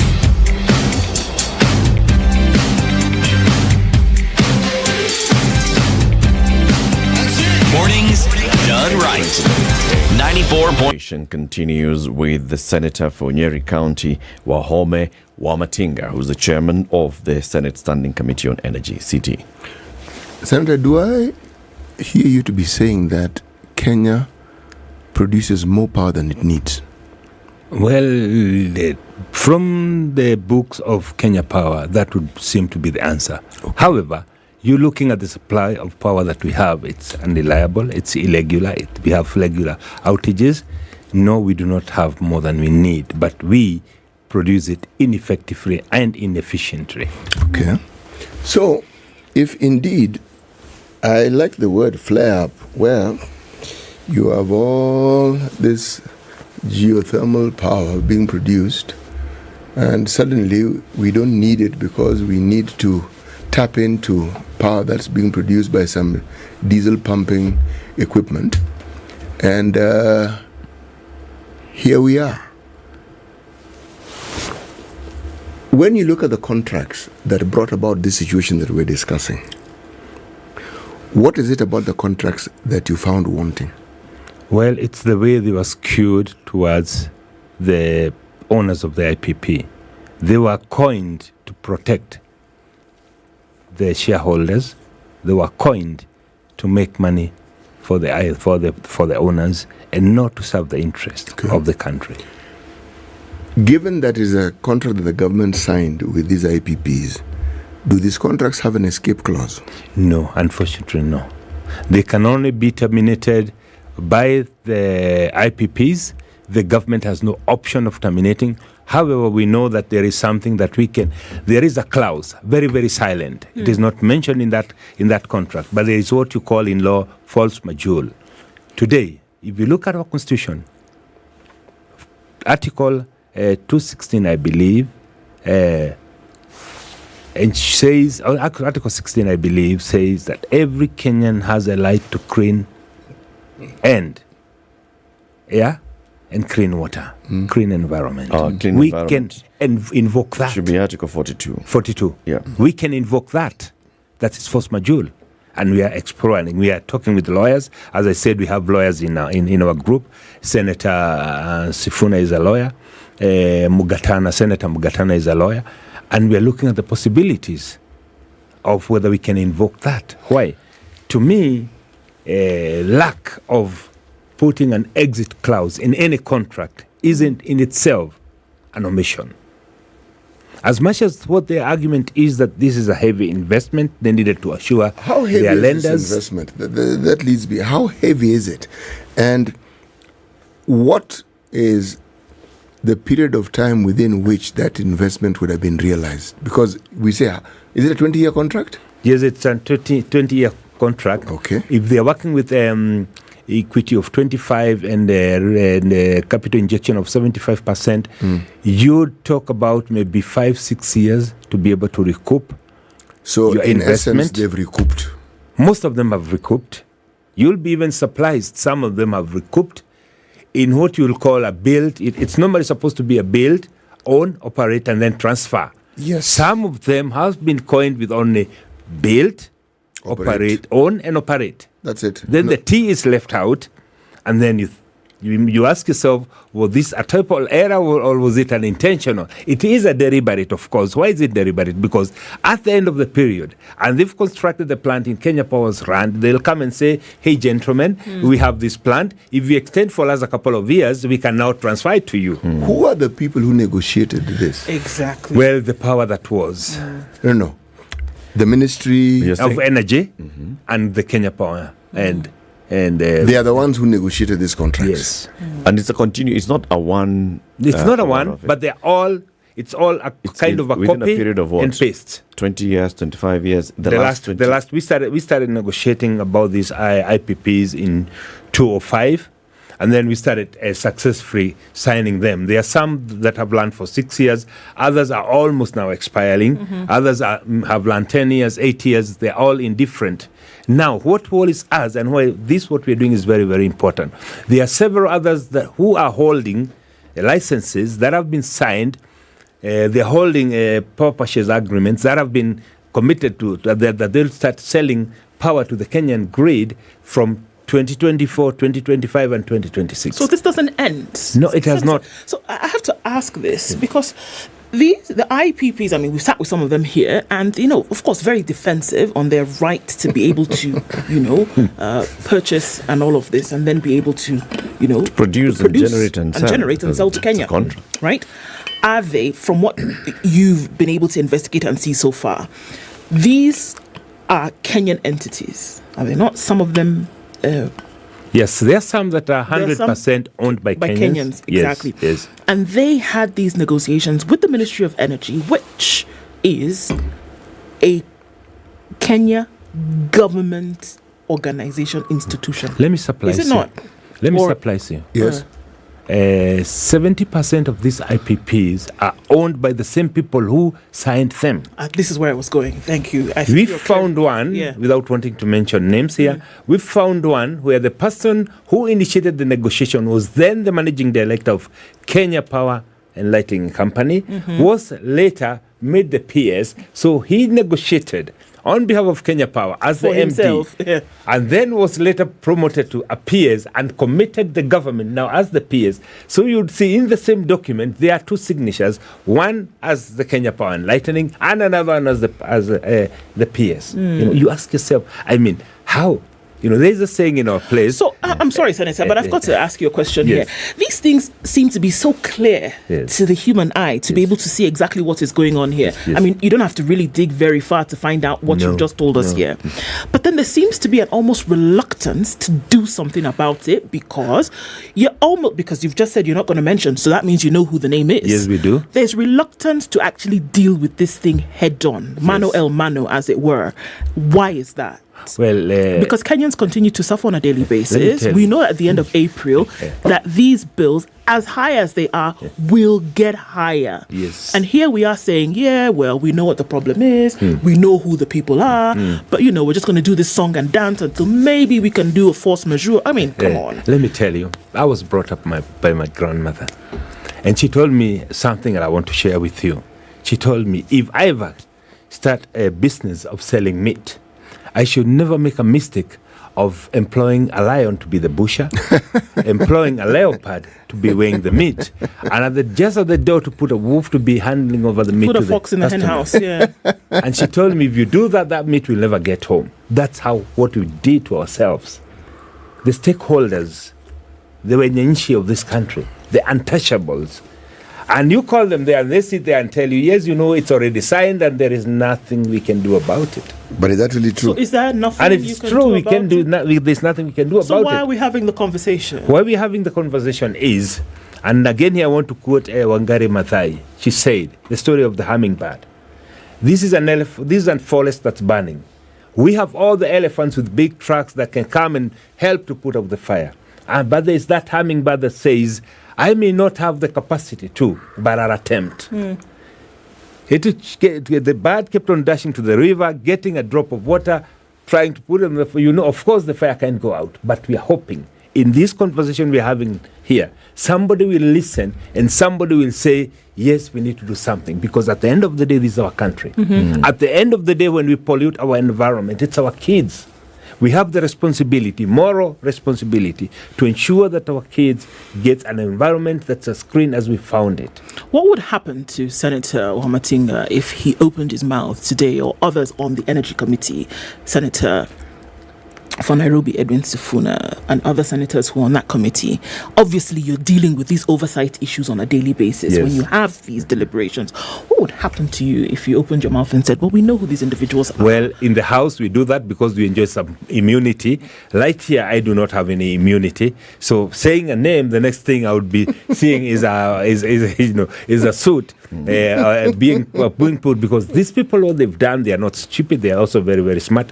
They've opened offshore accounts in Mauritius, in other countries, what you call the tax havens. And they're hiding behind this. And you ask them, why would you want to have a Kenyan company that's owned 100% by Kenyans with an account in Mauritius? Now, our loophole in the law, and those are some of the things. Are they breaking the law if they have an account in Mauritius? No, they are not. Okay. That's exactly what we're saying. We need to fix it. And we have the opportunity to fix that. Yeah. To introduce legislative frameworks that would ensure that even if you open an offshore account, it compels you to reveal to the taxpayer and to the beneficial companies who are the directors behind that offshore account. That is where most of the Kenyan money is being hidden. So then truly there is really nothing. So when we hear that all attempts and effort is being made to actually drive down the cost of living for Kenyans, and we have this happening, then it seems as though it's a fallacy. Let me tell you, what we've lacked the last 60 years, and we are prayerful and hopeful this time is going to be different, is lack of political goodwill. At the end of the day, when everything is said and done, it's the political goodwill that we have on the table. Right now, I do, and I'm happy, enjoy a very, very good relationship with the Deputy President, having worked with him for the last 17 years, having been his CDF chairman for the last 5 years when he was the MP. I'm enjoying a lot of protection from him. And I have the audacity to do things that my other chairman will not even attempt. Why? I'm going to him and I'm telling me, Your Excellency, sir, this must be done. Now he's told me, get to the bottom of this. Give me the names. And he's told me, we have only one duty. If we win this battle, we have something to say. Even if we don't do anything else, we have left a big footprint in this world that everybody will remember us. We attempted and we did win against the cartels. It is the same thing. I'm also sitting in the Agricultural Committee. I'm sitting in the Environment Committee. I only happen to share the Energy Committee, but the others, I'm just a member.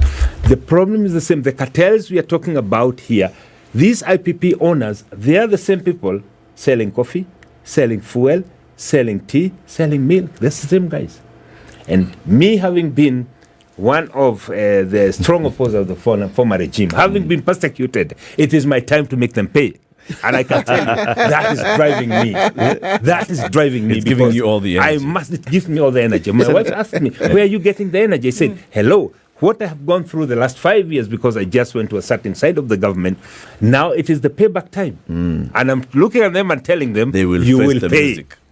Senator, I hear everything that you're saying, but I hear that the focus of your investigation right now appears just to be going after personalities or individuals who own these companies, who are in office then, who may have colluded without necessarily showing at what point they colluded, where the law has been broken, and therefore then taking legal action against them.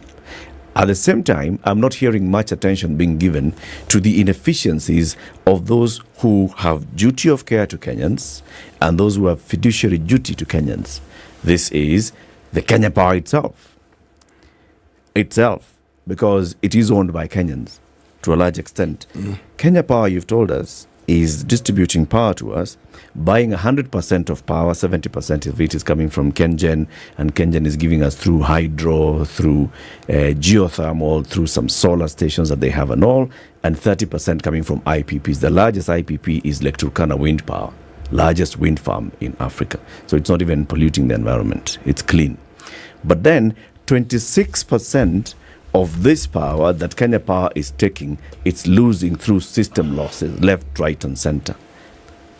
Your attention is, let's go and cancel these contracts for the 30%, instead of shifting your attention in how do we improve the efficiency to save this 26%. Well, I think there's something that you didn't get, and let me try to retrace where I mentioned it. What we said is that we are looking at the possibility of increasing the efficiency and effectiveness of Kenya Power so that we can save on the 26% to come to the acceptable standard of losses of 10%. We would save 16%.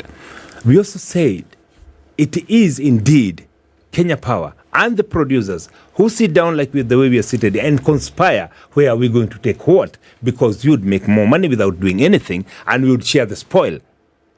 So there is no IPPs and Kenya Power. It's one and the same thing, only that they're putting different jackets at different times. Will your report be able to demonstrate this clearly? Yes, oh yes, oh yes, show us that this Kenya Power, whose shareholders are X% government, X% private sector. Let me tell you. That is what I'm going at. Senator, you know why we're asking this question? And why you say that we are looking at the people, we are not looking at the personalities. These personalities, incidentally, happen to be the former PSs in Kenya Power, to be the former CSs in Kenya Power.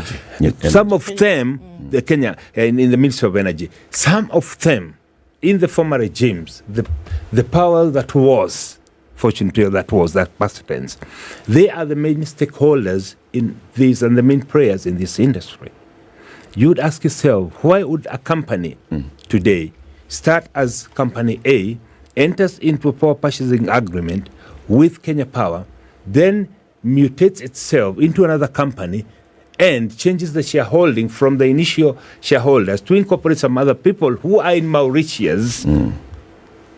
And what they know is that we do not have any legal process of getting the names in Mauritius. But there is a trick. That one I'm not going to say how we're going to do it. But we are almost getting there. But then, will your report be able to actually show us where the malpractice is? Yes. In this particular. Yes. I'll remind you, the very famous attempt to impeach the then Minister for Agriculture, William Ruto, in the National Assembly. Yes. He was the Minister for Agriculture, and there was a whole scandal about him trading in maize. And in his defense, he stood on the floor of the House and he said, Mr. Speaker, I'm being accused of trading in maize. Maize is not contraband. No part of the law in this country bars me from doing business or trading in maize. Where is the issue? Will your report come and start telling us, there was conspiracy? Will it actually show us conflict of interest, where that conspiracy is? Yes. If they have conflict of interest, and prove that these are the owners of these companies. Yes. And this is how they conspired. Let me tell you. So it is not just all hot air. Let me tell you. It is not a walk in the park, as you're putting it, because some of these people who coined these contracts, some of them are top brains in legal field. I can tell you, in things that you do, no matter how careful you are, and again I'll put a saying in my community, in every butchery there is always a stain of blood, no matter how careful you are. And I can tell you, we are already finding them. Like now, how do you explain an independent power producer? One of the shareholders is the pension fund for Kenya Power Enlightenment. I mean, you could ask that question. You could also ask, you have members of parliament today. I believe there's one member of parliament who has the highest shareholding in Kenya Power today, and it's part of government. And so one would ask the question, how can you be comfortable with that happening and you being the biggest shareholder in the power company that you have problems with today? Let me tell you, the beauty about this conversation we're having here. Some people out there, people who have moral obligation to take care of the country, are saying, hold on, I have shares in Kenya Power, but I do not want to hold them anymore because these people are milking Kenyan dry. Then would you ask your colleague to offload his shares in the company? I won't ask my colleague to do that, but I would appeal to the moral obligation of every Kenyan. Moving forward, Senator, we have a responsibility in this country to take care of our country for the sake of our future generation. When all this is revealed, then what? When all this is revealed, what do I want to achieve? I would want to leave a footprint in this country. Beyond the footprint, how will that benefit the citizens of this country? How will it bring down the cost of power? Already, let me tell you, some of these IPPs are already saying, let's renegotiate. Let's sit down and negotiate on how we can bring the cost down. That's what the conversation is already there. So even if we are not able to do anything else, we will have achieved renegotiation of the contracts, which has skewed now to their favor. If we are able to bring some balance into the contract, then we'll have achieved a lot. Okay. And that to me is a lot done. However, should we not be able to achieve anything in this one, the lessons learned, the loopholes that were there, moving forward, we'll be able to make sure that we do not do the same mistakes again. Again, that's also a win for the Kenyans. It will be mitigation for future. Yeah, for future years. Senator, thank you very much for joining us. We've heard Senate hearings before and even National Assembly hearings before, promising all fire and brimstone. Yes. Oh, COVID billionaires. Yes. Oh, MES. Names will be mentioned. Yes. Join that list. Senator Wahome Wamatinga is the Senator for Nyeri County, Chairman of the Energy Committee in Senate. Thank you very much. Keep it here for more conversations. It's 8 a.m.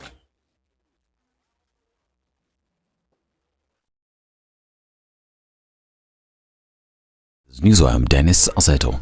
Health services will be ground to a halt today in 6 counties following a strike by health workers.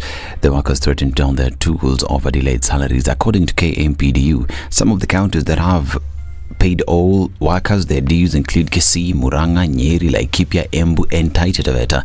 The counties expected to be affected by the strike include Nyamira, Kisumu, Mombasa, Vihiga and Bomet. Health workers in Mombasa County have already declared that they will start their strike today. Galib Salim Ali is the Secretary General of KMPDU Mombasa branch. Sisi tumelipwa tarehe 31 mwezi uliopita, mwezi wa pili ndio kulipwa mshahara wetu, ambao kwamba ni mwezi wa 3. Sasa hivi tuko mwezi wa 4, hatuna mwezi wa 3 na mambo mengine ya zile vitu ambazo kwamba zenye kulipwa mpaka sasa hazijalipwa, ambazo kwamba ni zile ambazo kwamba zinaitwa statutory deductions. Kwa sasa iliyobakia sisi tumesema enough is enough. This is not a strike. This is a walk out. Na kisha walk out tunafuatilisha na go slow. Hatutokubali mimi niwe na njaa, mwenzangu awe na njaa, tuende zetu makazini. Rent hakuna, pesa ya kwenda kazini hauna, pesa ya chakula hauna, na mambo mengineo ambayo kwamba ya binadamu, ambayo kwamba ni rights za binadamu zote zimekuwa infringed. Hakuna kitu hata moja imefanyika. KMPDU Secretary General Tabitha said that health workers will return to work only if they receive their salaries. These other counties have not paid the salaries and have not remitted statutory deductions. That is Kisumu County, Mombasa County, Nyamira County, Bomet County, Nyandarua County and Vihiga County. And Kenya National Union of Nurses Secretary General Seth Panyaka said it is impossible for health workers to go to work while they themselves cannot support themselves due to non-payment of salaries.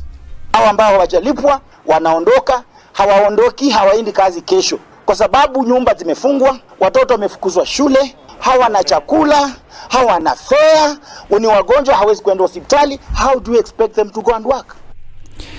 Thikamen prison has been hit by a cholera outbreak with 38 inmates contracting the disease over the past week. Officer in charge, Karani Limanye, said one is still admitted at Thika Level 5 Hospital, 9 are recuperating while the remaining are stable. He said 36 are men and 2 women, adding that the disease was transmitted at the facility by 4 offenders that had been sentenced at the Ruiru law courts. Jambo kuu tujue kwamba hii ugonjwa haikuanzia hapa ndani. Ugonjwa umetoka katika koti zile za kiraia, especially koti ya Ruiru. Imetuletea cases karibu 4 mfululizo. Siku ya kwanza, siku moja wameingia 4 wote wako na cases za cholera. Ukiangalia kwa mama hawakuwa nazo, lakini pia hiyo siku yenye hawa waliingia 4 walikuja na mama mmoja pia akiwa na kesi ya cholera. So hii ugonjwa tumesukumana nayo, lakini tunafurahi tukisema ya kwamba hata kule raia pia vile mheshimiwa amesisitiza hapa, kuosha mkono, kuzingatia mazingira ya afya itakuwa vizuri. The facility's Dr. Charles Isao said they have tried to employ medics across the facilities to ensure emergencies are dealt with in a timely manner. Sisi kama Kenya Prison Service tumejaribu pia kuemploy madaktari, nurses, clinical officers, laboratory medical officers, so that kando ya ile mambo ambayo county inafanya, pia sisi tunakuwa na uniformed officers ambao, for example, kesi kama hii wakati inatendeka hata kama ni usiku, komanda wa hapa anaruhusa ya kuita askari wake ambao pia ni madaktari, nakuja wana intervene haraka. Kitu kama cholera ni kitu ambao unataka uintervene, kiambio kitu kama hii imetendeka umeanza kuhara, usingoje mpaka county kuja asubuhi. So unakuta vijana kama ambao ni madaktari na pia ni askari wana handle case kama hiyo haraka. And Kisii County government in collaboration with the British government has built an avocado factory.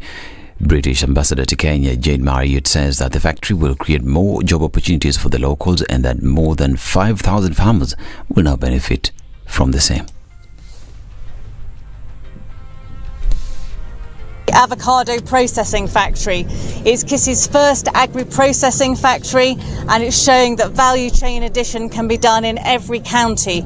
It's providing direct employment for 50 people now, hopefully 100 in the near future, and it's taking avocados from over 1,000 farmers, many of whom would otherwise have their food go to waste. So it's putting a lot of money into the local economy and producing something useful that Kenya can use both locally and for export.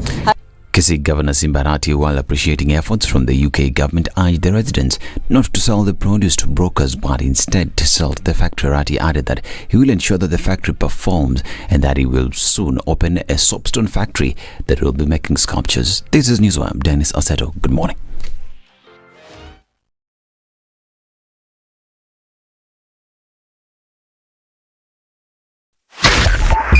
.5 Spice FM, Kisumu.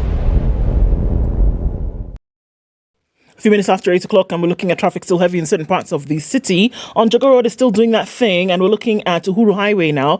Yikes. After the Nyeri Stadium roundabout, going out towards the city and then in through to Westlands. Whatever traffic's coming off Thika Super Highway is joining with Wangari Maathai. It's then bleeding on into the city via... This road is called, I don't know what it's called, okay, but it's all connecting, right? Coming out towards Westlands, Ojiji Road, out towards Parklands Road, and then on Ring Road, Westlands, all of that feeding into the city today. So in and outbound traffic is doing a number on folks as well. We're looking at James Gishuru now, spilling over to your escape route, which is the Red Hill Link Road. A lot of traffic there.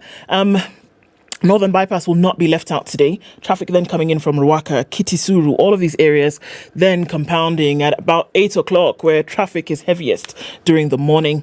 Are you stuck somewhere? Let us know and let's see how we can keep things moving. Spice FM KE on Twitter.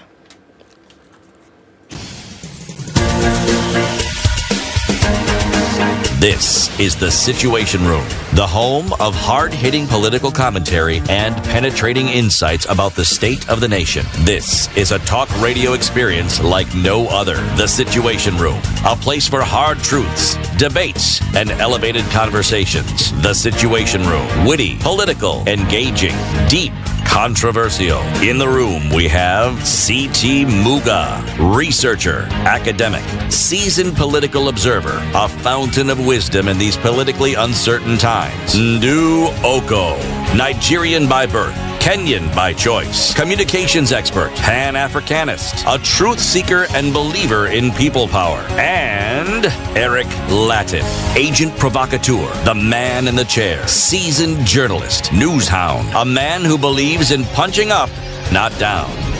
This is The Situation Room, the only way to start your 7 day. minutes after 8. Good morning and welcome to the third hour of The Situation Room. We've been here since 6 a.m. We're here until 10 a.m.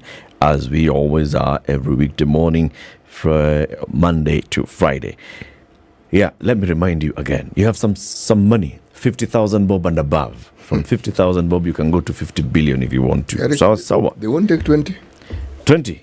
Tunaweza fanya nini? Well, lete 20 niweke 30 ijae 50. Okay, sawa. As our Kanban. But the minimum, we're starting at 50. Okay? So. Any amount about 50. If you have a shilling extra, it's okay. Add it there. Because when you take it to Kingdom Bank, and you put it in any of the fixed deposit accounts or the other accounts, you can actually start earning an interest. As much as 10% interest. That's a good thing.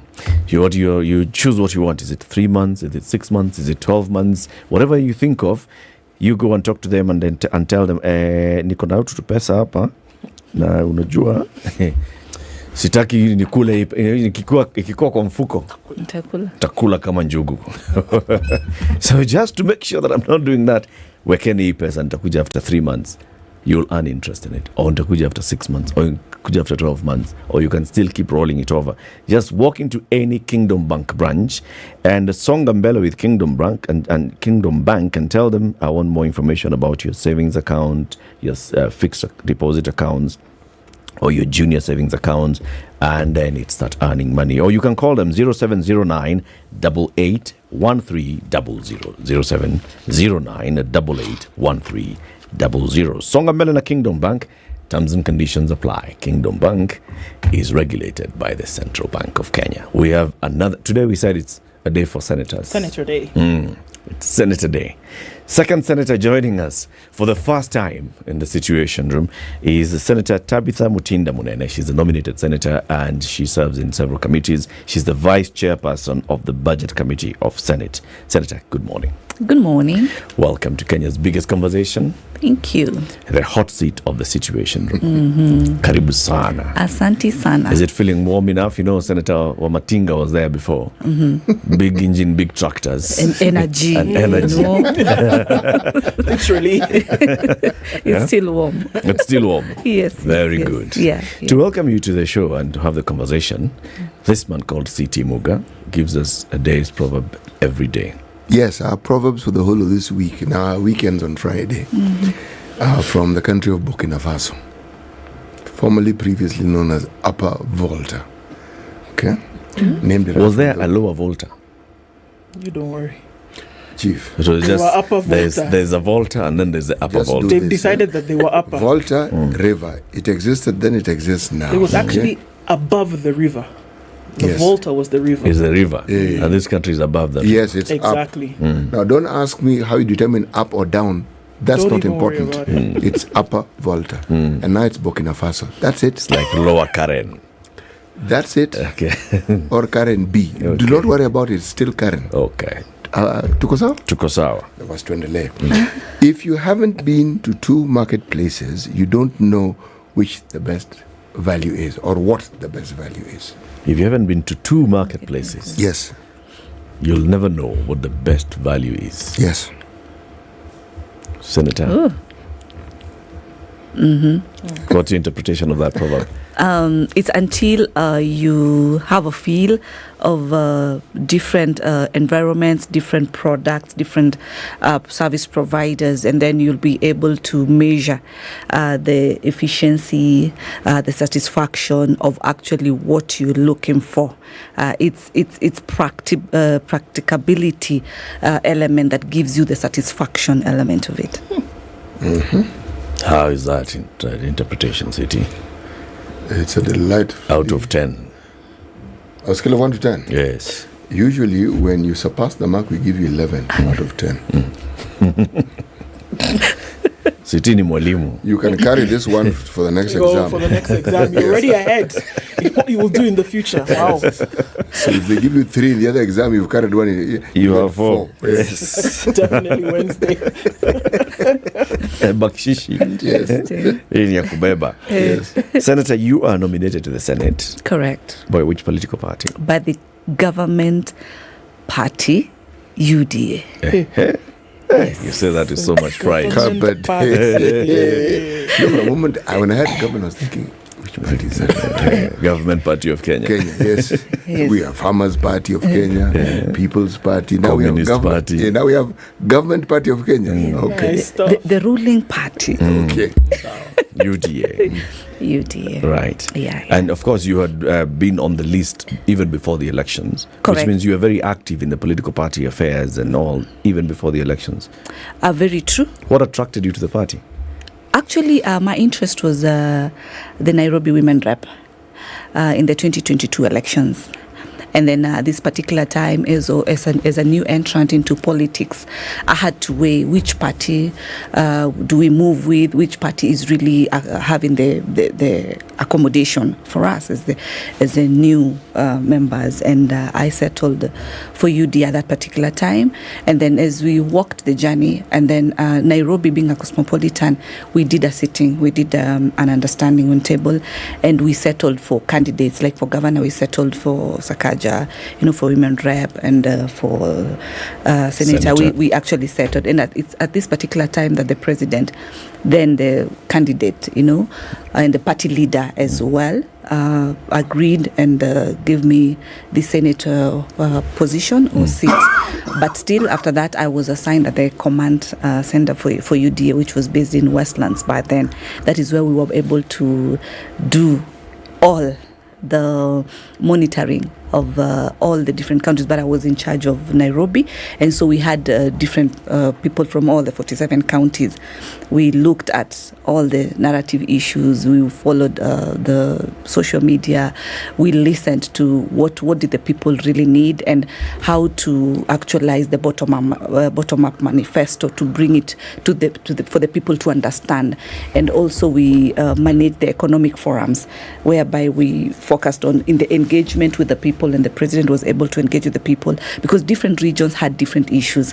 What was this that was being brought out? What was this that was really common? What was the common solution? How do we go about it? What do we offer? And hence the results of the things like the hustler funds at that particular time were actually brought out. And then up to the point that we finalized the work at Bomas of Kenya.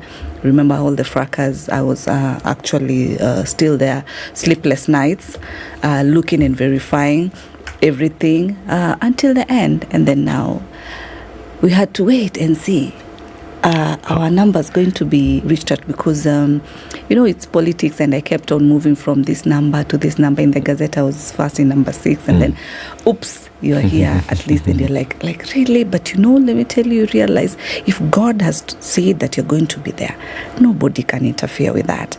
And finally, the list was out, and I was there. What number were you on there?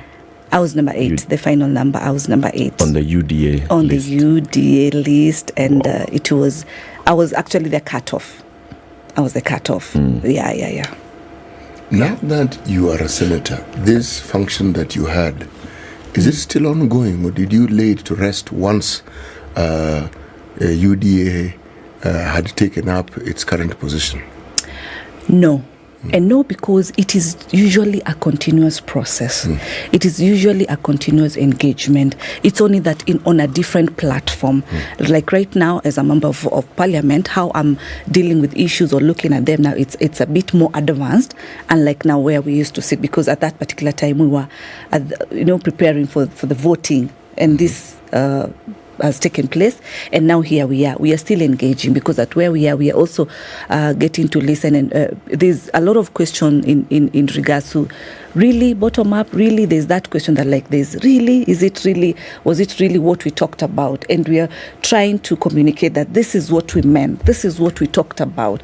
It's only that definitely in politics, as we have our opponents on the other side, one key thing that made us be on this table today was our narrative, and there's a lot of question around it. And so I'm saying it's a continuous process, because we have to continue keeping on talking to our people and making them understand and appreciate. And as I've had Eric talk about the 50 bob, what was 50 when he was taking 50,000 the bob. 50, yes, but he's still saying whatever you have, go put it, and then it will earn interest. He's encouraging in terms of savings. He's encouraging in terms of what can you do with whatever you have. How can you actually multiply it and all that. Yeah. So it's a continuous process. Now you are the vice chair of the budget committee. Correct.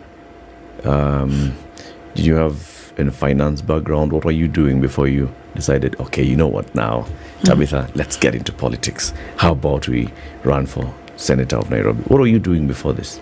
I still do. What is that? I'm an entrepreneur.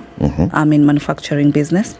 I manufacture the non-woven bags, the bags that replace plastic bags. But my main brand or component is the biodegradable bags.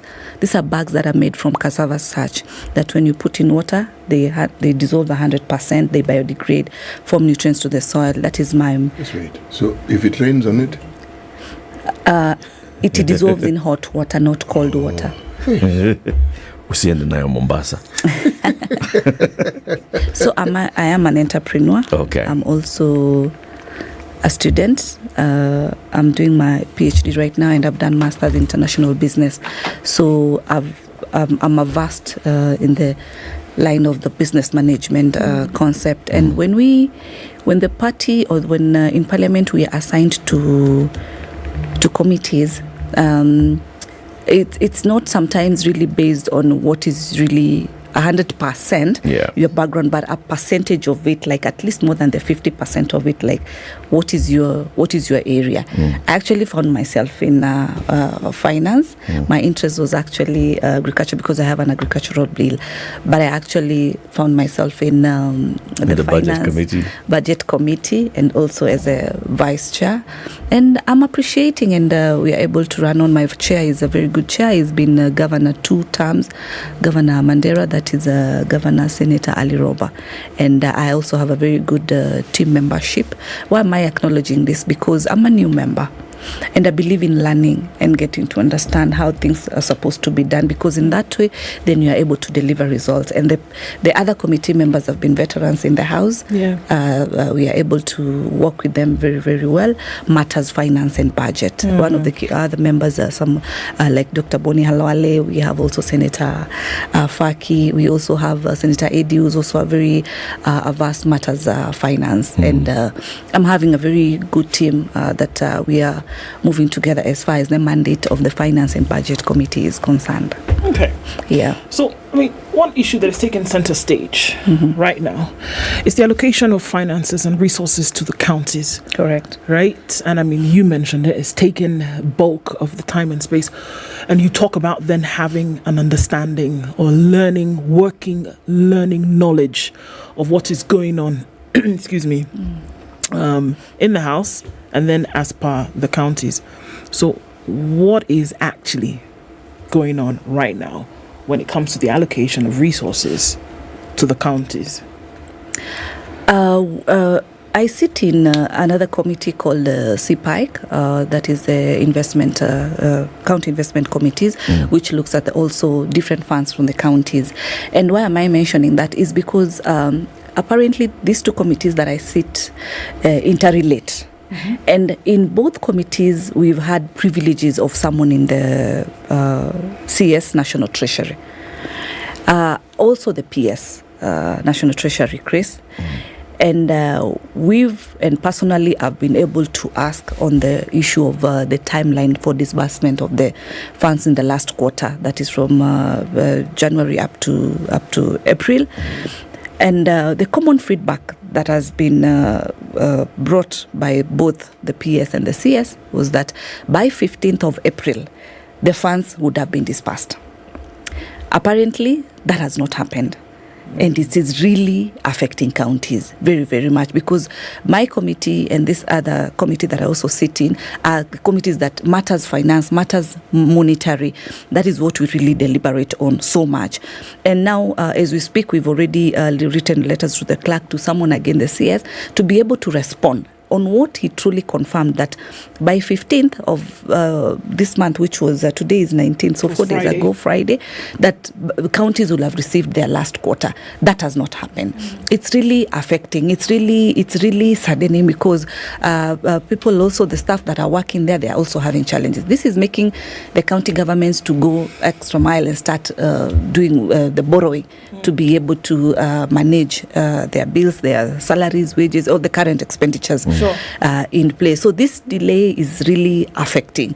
And the promise that the CS had made, he has not accomplished it, which now brings us to, like, then why? Because that is what he categorically stated. And yes, he apologized and said, no, yes, we've had delays, but we promised by this time we will have dispersed these funds to the counties.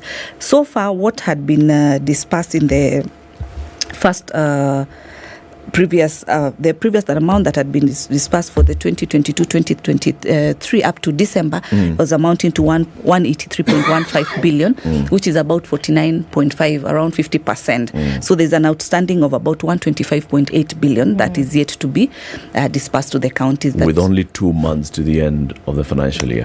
Yeah. Okay, so there's a promise that was made for the 15th of April. Yes. I wonder, as he was summoned or he was asked these questions, Was there an asking of the reason as to why there was a delay for, however many months? And did he give that? And what was it? Yes, there was a response, and the response was as far as the budget, the debt is concerned. They have prioritized the debt because now also, without paying the debt, that we are not able to have an opportunity to borrow, and also our credibility level will go down. So there is that priority of debt repayment that has also affected this. We've also, in our deliberations, we also have opportunities to be able to sit with the CRA and the feedback and what we are also waiting from CRA in detail is also on an area that we also want to focus as finance, the area of on-source revenue. There's a very big opportunities, especially for Nairobi, Nakuru, Mombasa, to be able to really collect a bigger percentage, close to 70-80% on-source revenue that they can be able to use and manage. But what is happening that the collection percentage is at a very minimal, it's very low. But if they would be able also to concentrate, this money that they are waiting from the national government should not be a challenge. It should be actually additional, should be able to make them do much more projects, and like just waiting for this particular amount of disbursement so that they can be able to run their activities. You're a business person. Yes, I am. Now, if you talk about the capacity of these counties, that the assumed projected capacities for revenue collection, are you saying that they do not collect the monies that they can actually collect? Or are you saying that what is documented as having been collected is what doesn't meet the capacity that we assume the counties have? What I'm stipulating is this. Is it a collection issue, or is it that even if the monies are collected, because we go by what it is they document as having been collected, or is it that what they document as having been collected is what is low, meaning there is that possibility that a lot more is collected, it just doesn't get to where it's supposed to get? No, it's that there's more that they can collect that they are not collecting. I can only discuss what the auditors bring on table and what CRA brings on table as factual by saying that this is the amount with statistics and with analysis. This is the figure. What we've been able to discuss at this particular time is what they can be able to collect at this. This is the percent. This is equivalent to this amount, an amount which is able to make them sustain their expenditures and sustain their projects moving forward. But in regards to maybe the figures, I can only discuss that looking at the facts that will have been also analyzed by the auditors. But what is coming out very key to note is that there's a bigger opportunity to collect more, but that is not happening. So the CS came to the Senate. And he said that one of the reasons why they are delaying in disbursing funds is because of payment of debt. Now, obviously, according even to the Public Finance Management Act, the first charge is debt repayment, and then now we go into, other things, salaries and the rest. Salaries being the second. The CS did not say that they have a problem, that all the money they are collecting is going to pay debt. No. They are collecting money, it's going to pay debt, and then they are left with money which is running other affairs at the national level. The Senate is there to promote, to champion, to safeguard devolution. Correct. So in the mind of the Senate, the second thing that should happen after you've paid debt is take money to the devolved units. Correct. So that the people can get the services that they ought to be getting. Correct. And there are also staff employed at the devolved units. So when a CS comes and says, because of all these challenges, we are paying debt, this and the other, what do you push back with as a Senate? What's your response? One, let me appreciate what you note, and truly I second it, because our key mandate is to support counties, is to support devolution. And we've told National Treasury that they will not be the ones to kill devolution. That will happen if they do not do what the law mandates, the constitution mandates, for them to give counties their 15%. It is one thing to give, it is one also thing to give it timely. Because with that timely disbursement, we have quite a number of challenges that pile up. Delayed payments of suppliers, delayed recurrent expenditures, and many others. Even losses, because they're going to incur high interest of the borrowings that they've been able to do. We also note that National Treasury is focusing on the national government through the ministries, like, for example, the Ministry of Agriculture. You'll find that they get their funds, yet agriculture is a devolved function. And same case to health issues as well. And these are matters that, that's why I've said when I started, that we've again summoned. And I'm happy because I sit in both committees which actually interrelate so well that we meet with the National Treasury on both sides. And the common question is, why are they not doing it timely? I cannot say that there are no funds, because national government has been able to get their allocations. National government staff have been able, even us, we've been able to receive our salaries. If now we've been able to be paid, and national government has been, the MTDS have been able to get their funds, then why not the county governments? That is a question that we are raising to the National Treasury CS, which by next week, when we still summon him, we need factual answers as to why he's not doing it on time. We saw some time back the governors through the COG came together and raised the same concern. And we are feeling in Senate, National Treasury is like, playing a cat and mouse to start really lowering the speed of county government operations. And our mandate to oversight the county government and to support devolution, we're really supporting that counties should get their monies, their funds on time. Why then not decide we are not going to give funds to the ministries and first give to the county governments? Because that is where we've said that is where the people are. And some of these functions have already been devolved. With the first schedule, they have been devolved. And we're having this for them back. So where we are, we've had these engagements. We courteously, through leadership, because the CS requested and said, give me by 15th. And by 15th, this will have happened. What you do as a leader is say, okay, benefit of that, let us give that particular time. Yep. But now here we could not react before 15th. Now it's past 15th. It's past 15th. We are going to react and be able to question then why these delays, yet you've been able to finance the other ministries. So Senate is really supporting devolution, is really supporting counties and really advocating to ensure that the funds get to the counties on time. Let's take a break on this note, and we'll continue on that same trajectory. You'll tell us. So if he comes next week and he gives you another story and he'll not have disbursed monies, what powers do you have going forward? Senator Tabitha Mutinda Munene is a nominated senator. She is the vice chairperson of the Senate Budget Committee. She also sits on the County Public Accounts Committee of Senate. So she's actually on those two money committees. One looking at the budget and deciding how much money is going to the counties, and then looking at how that money has been spent and asking, come here, Governor, hii pesa ilikuja. Yeah, absorption rate Imeenda wapi? only 72%. Oh yeah, very, very good, powerful two committees. Senator, you have show marks. Yes. Of course you have show marks. There's Ebutela. There's a program. It's Kenya's first telenovela. It's called The Second Family. Ah. Leo Langat, unfortunately, passes away.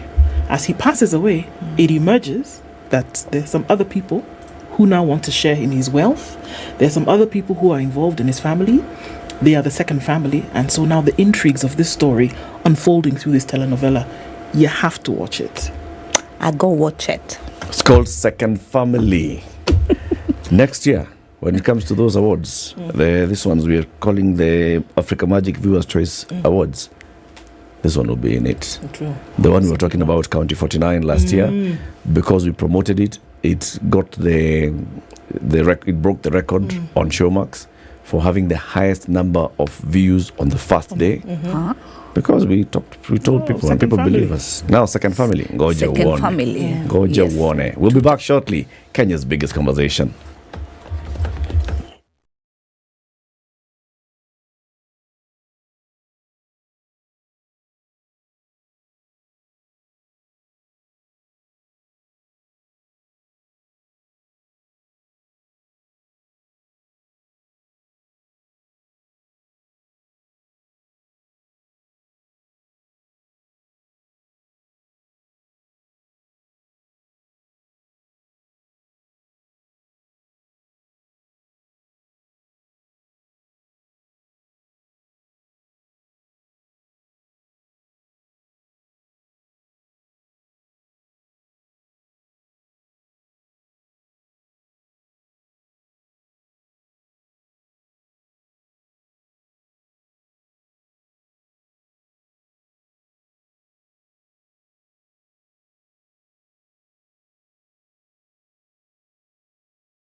There's a bit of a drizzle in Nairobi this morning at 15 degrees. We'll see highs of 24 today. We'll see highs of 25 in a sunny Nakuru, and at 17 degrees it's partly sunny in Nyeri, going to highs of 25. 25 will also be the high in a sunny Eldoret now at 16, and at 26 it's raining slightly in Mombasa. Highs of 29 and partly sunny conditions in Malindi at 27. At 21, Kisumu is sunny, 18 and sunny in Kakamega. And we're looking out into Kampala where it's sunny at 20 and Dar es Salaam is cloudy at 24. 11 degrees and sunny conditions in Johannesburg, and at 26, Lagos is mostly clear. Partly cloudy in Kinshasa at 24.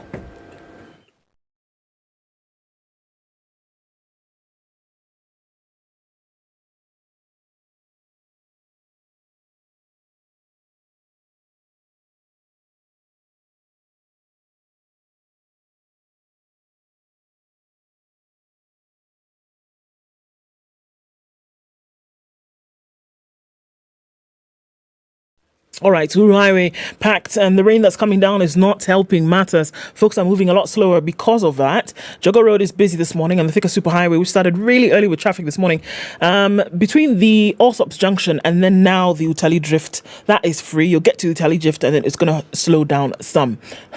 Who told Langata Road that is not your mate? Langata Road is your mate with traffic this morning because it is heavy coming from Bomas out towards Raila Odinga Way at the junction. So inbound traffic is quite something. Southern Bypass, however, is looking pretty good. So there's an option for you to use this morning. It still continues a little bit here and there coming off of Outer Ring. And that's just about the size of it. Ruaka coming in through Whispers out towards United Nations Avenue, and then also Kitisuru out, and all converging on Limuru Road this morning, still doing the thing. Where are you this morning? Are you stuck? Let us know, and maybe you find a good route. If you find a good route, let us know that as well. Spice FM KE on Twitter.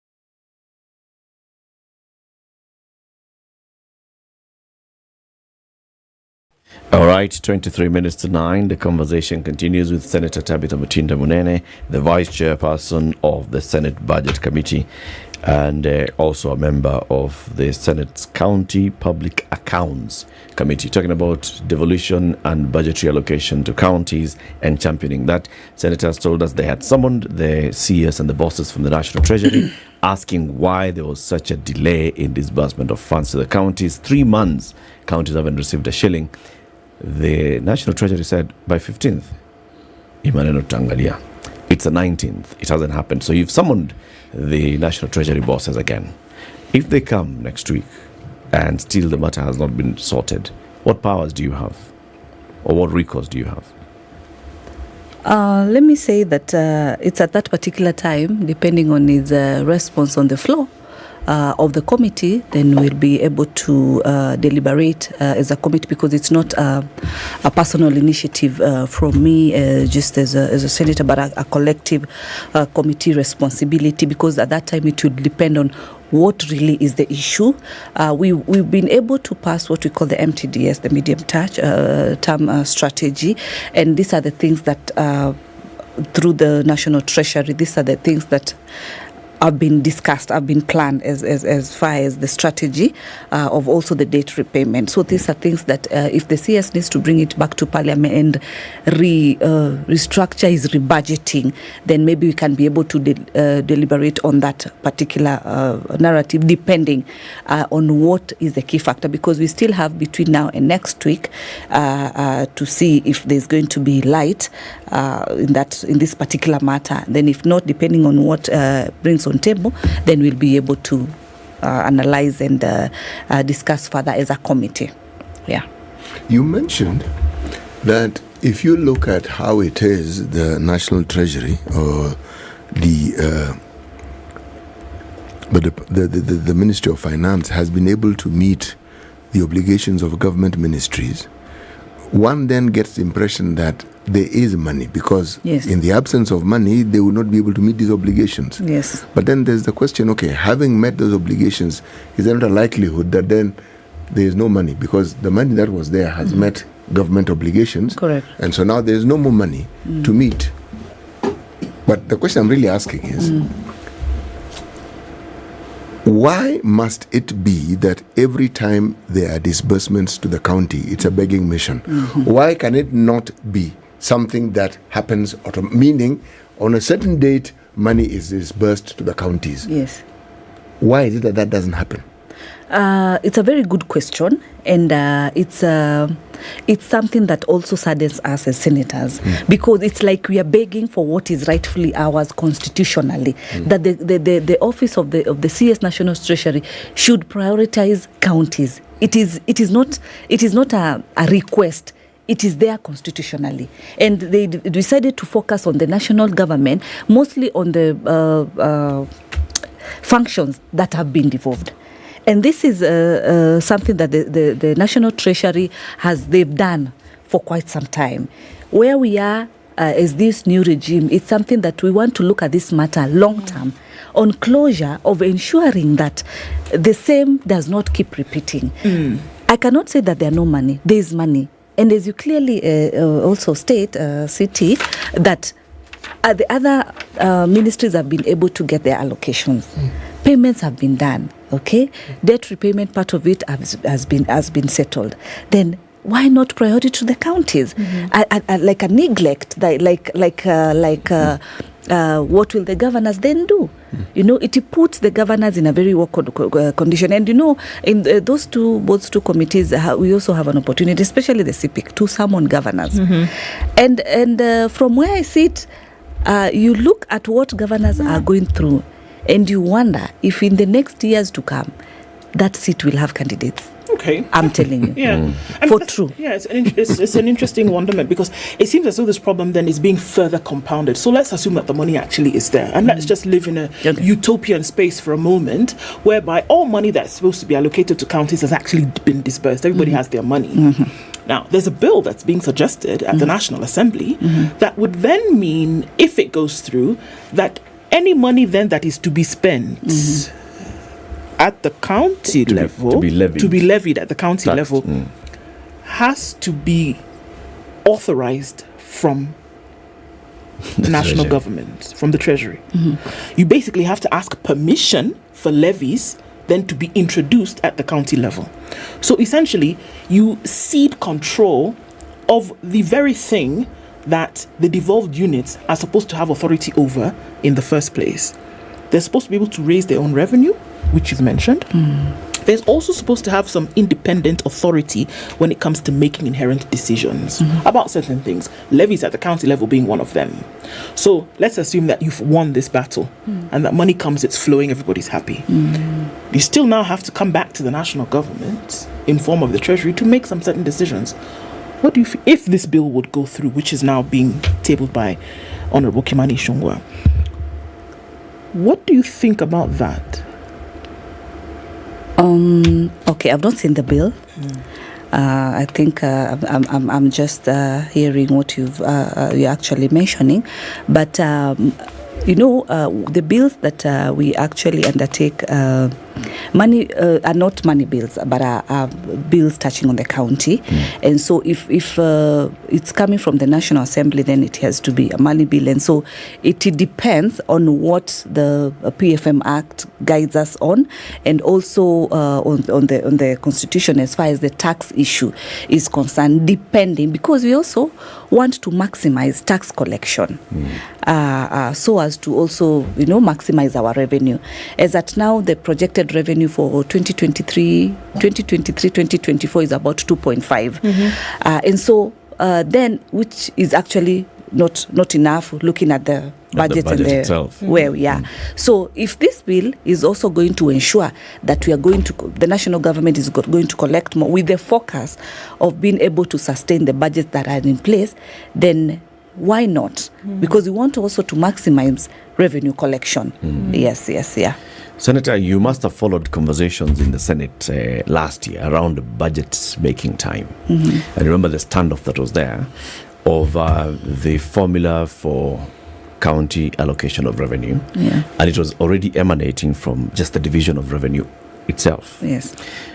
Senators arguing that, the amount of money that is actually going to the counties is not sufficient to help operate and entrench devolution and make devolution work. Yeah. And then when we are coming even to talk about the allocation of this revenue, the formula that we are going to use needs to make sure that everybody gets an equitable share of this revenue. So let's go back now into the division of revenue. Right now, according to what the National Treasury has proposed, is 385 billion shillings going to counties against a national budget, an overall national budget of 3.6 trillion shillings. Okay, so that's just about 10% or less of that amount. Of course, we'll look back at the figures before they audited, and it'll be more than 15%, obviously. But let's look at that. So your committee will soon be dealing with the issue of divvying up this 385 billion shillings if it goes through amongst the counties. Obviously, county governments have already raised an issue with this. Yes. They'd like more than 400 billion shillings. Yes. The Commission on Revenue Allocation has already proposed and said, actually give them more than 400 billion shillings. What will you do? Yes. During this discussion of the DORA bill, we invited different stakeholders, National Treasury being one of them, CRA, they were there, control of the budget was there. There's also the private institutions like International Institute of Certified Accountants of Kenya, International Budget Partnership, Institute of Economic Affairs. And this was basically to get their views from a broader perspective. Yes, National Treasury has guided on 385. CRA has guided on 407. COG has proposed 425 billion. Now, from also where we are coming from 370. So all these figures have an increment. National Treasury is about 15 billion. But now, in our deliberations as a committee, we've been able to look at all those factors, putting in mind the situation, the economic situation of where we are as a country. And as a committee, we actually settled on the report that I tabled last week. We settled for the CRA, which is 407. But you realize it's how we did our own calculation through the guidance of our secretariat, that is the control of budget, the COB. And so we did it from the 370, which is the previous amount, with an inflation of about 8.4%, which gives us 401.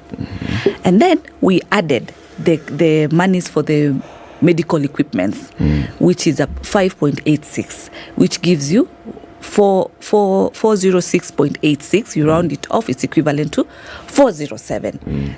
So we are saying this money that used to go for medical equipment to be now given as additional allocation to go directly to the counties, directly so to they the can counties, pay directly, so that they can be able to manage their medical or health sector issue. Okay, and now we've just increased the 8.4. So we felt that this formula that we've been able to use is what is sufficient for the counties. Putting in mind a lot of monies, as I've said earlier, is going to national government, still duplicating the same roles that the county government should be doing. Yes, there's the other point of looking at the advice from National Treasury. Also, putting it in such a way that they're the ones who know where we are and also who are collecting. And they also are indicating challenges because they've not been able to disperse this last quarter. Then we still come back and ask ourselves, yes, as much as this is what the governors needed, this is what also the CRA had advised, but yes, where are we? The National Treasury is advising on this, but at least because we support county governments, we are given an opportunity for them to be able to get funding that is going to sustain. And as I've explained on the amount for the medical equipment, the 5.86, which is about 6 billion. So this other amount, therefore, actually, like for our side as a committee, is 401 from 370. 401 less 385, you're talking of about another 16. So there's that particular difference of amount. But yes, we agree that Treasury has advised on 385 based on their reason of the formula that they've used, stating that the last audited reports were for audited and approved were for 2019-2020, because National Assembly has not yet approved for 2020-2021. Yeah. But you still realize the amount was not so high because that is the time we had COVID pandemic, and we had there were challenges at that particular duration of that particular financial year. So as we speak, the discussion is ongoing, and I think today or tomorrow we should be voting on the amount that should now be allocated to the Division of Revenue. Division of Revenue to the county government, so that now we can definitely in our committee we deliberate issues as far as the formula is concerned, and also the county allocation, the equalization fund bill. This is also a bill that we separated from Division of Revenue, and we separated because Equalization Fund takes care of the marginalized regions. In the previous regime, there were issues, okay, because politics, it's more of what comes to me. Yes. Yeah, and who is marginalized? Am I in that share? Am I in that share? And with where we are with the equalization fund, 54 billion was allocated, but only 26 billion was approved. But as at now, only 12 had been dispersed. So there's an outstanding of about 13 billion that is supposed to be dispersed. That you find still we have recurrent challenges because the projects that had taken place at that particular time are still undergoing the same challenges. One being lack of payment to the suppliers, and so they've not been able to surrender the projects haven't been handed over, even those that have been completed, and others were just left halfway, just without completion. There's something that you mentioned as you were explaining to us how you arrived at your recommendation of about 407 billion. Yeah, and this was looking at the functions that have been devolved. But then let's just dwell on that. How about the Senate pushes for the proper unbundling of the devolved functions? Agriculture, health, have they been fully devolved? To what extent are they fully devolved? To what extent is the national government still handling agriculture and health?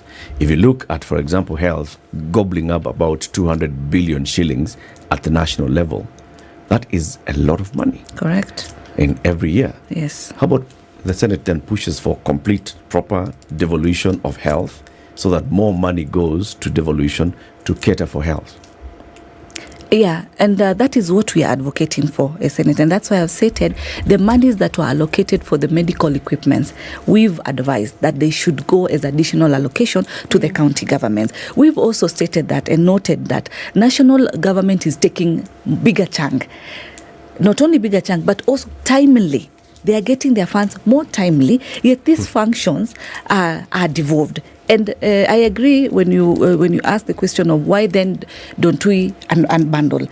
It's only that at this particular time we are dealing with the two bills, and we are dealing with them quite fast because they also have timelines. Yeah. They should be before 2 months, before the budget is read, before the next financial year, we should be done with them. So you find that there is the time factor, and since we are just new, this is just 7 months down the line, and we had not anticipated to see these delays taking place for us to take the next course and say now we need to unbundle that and to be much more specific on all these devolved functions. But something to note, as I told you, from where I sit, I have an opportunity to sit on committees that I didn't actually realize at first that they interrelate very fast, because we give money here and then I come and ask you, then how have you spent? And we realize that still money is getting lost in the counties. It is getting lost. At this point, we are asking the pending bills for different county governments. Yesterday, we summoned Kakamega County, and you look at the report that they've given and what the auditors have been able to look at.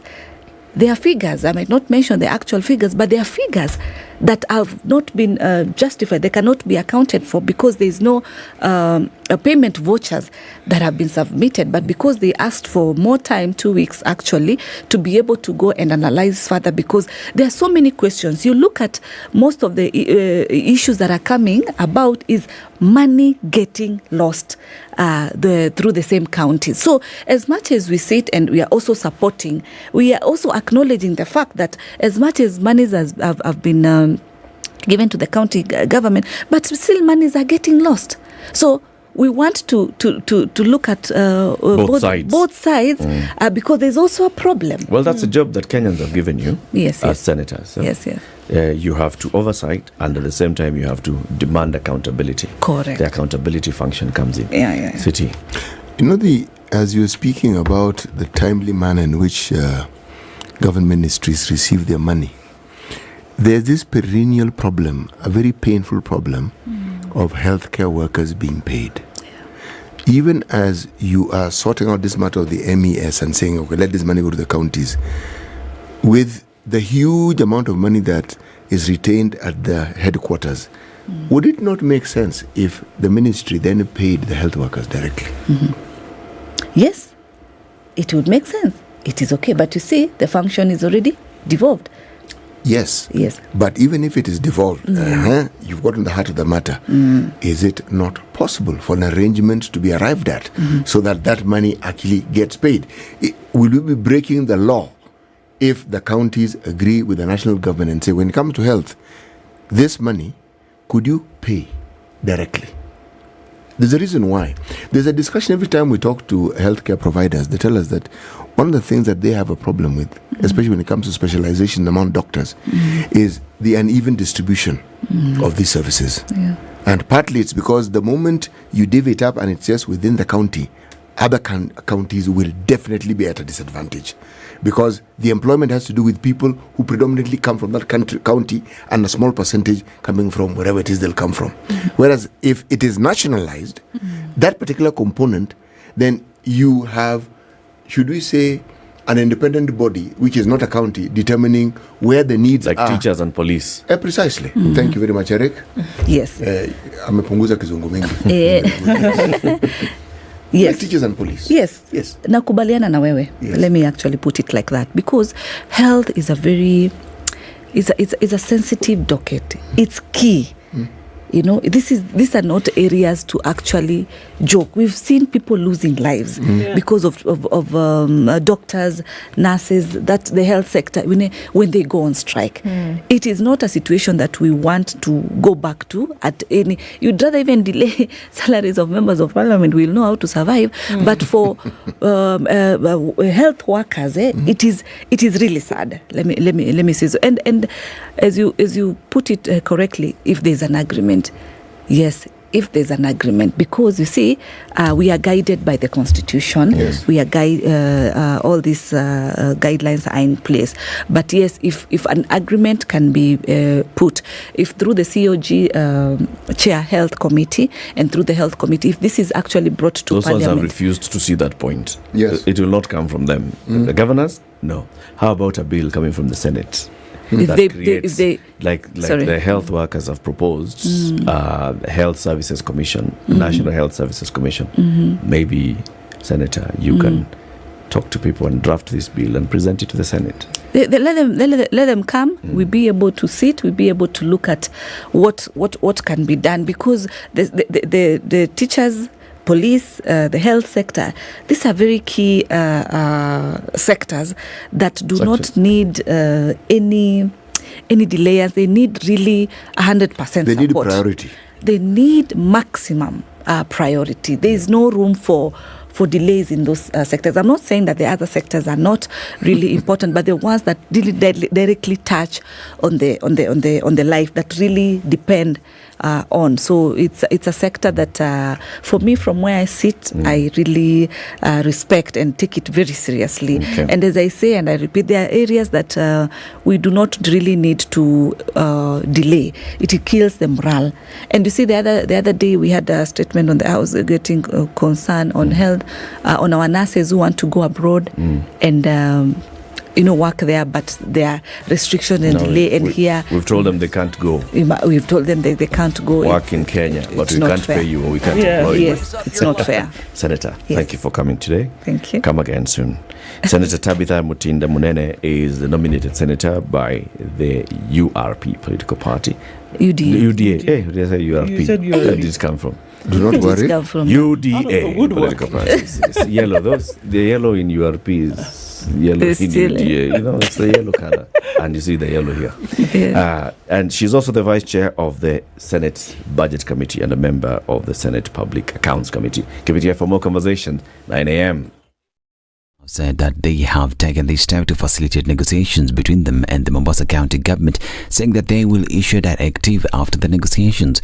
Yesterday, the workers gave the Mombasa County government a deadline of today to address their demands, else they would down their tools.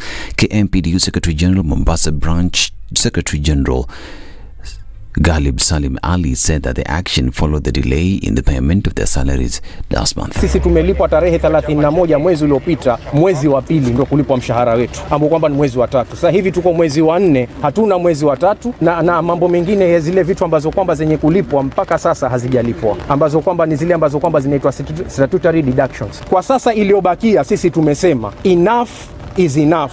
This is not a strike. This is a walk out. Na kisha walk out tunafuatilisha na go slow. Hatutokubali mimi niwe na njaa, mwenzangu awe na njaa, tuende zetu makazini. Rent hakuna, pesa ya kwenda kazini hauna, pesa ya chakula hauna, na mambo mengineo ambapo kwamba ya binadamu, ambapo kwamba ni rights za binadamu zote zimekuwa infringed. Hakuna kitu hata moja imefanyika. Monday this week, Governor Abdul Samad Sharif Nasir confirmed that he had received the notice of the strike from the health workers. There is no strike notice that has been done. As a matter of fact, the communication that has come from the doctors' union was categorical that it is not a strike notice, but they are not going to be able to go to work. My plea, of course, to the doctors is that as we are pushing national government, who coincidentally in the month of April will be one of the highest in terms of remittances because of how budget cycles go. So we are hoping that funding will be able to come. The police in Kisii rescued a 4-day-old infant who had been dumped in a latrine within the Rioma Catholic Church compound Marani. According to Kisii County Commander Charles Kasses, Passers-by heard the miracle baby girl crying inside a latrine, prompting a quick response from Rioma police officers. In order to save the little angel, the officers had to carefully demolish the toilet, which eventually bore fruit. The infant, wrapped in tattered cloth, was discovered writhing in pain in the latrine but was otherwise unharmed. Locals praised the officers for braving the pungent smell and the heat of the human waste, which the baby had also survived. The girl was then taken to Marani Level 4 Hospital for emergency treatment. The cops, along with their DCI counterparts, have intensified the search for the baby's mother. In the neighborhood, Newswire wishes the baby quick recovery, and to the officers, good job. Done well. Now, police in Kisumu have intensified a search for two suspects believed to have suffocated and strangled to death their employer in Milimani Estate. Kisumu Central Sub-County Deputy Police Commander Jackton Mango says the suspects tied both the legs and hands of the 75-year-old Indian woman before killing her.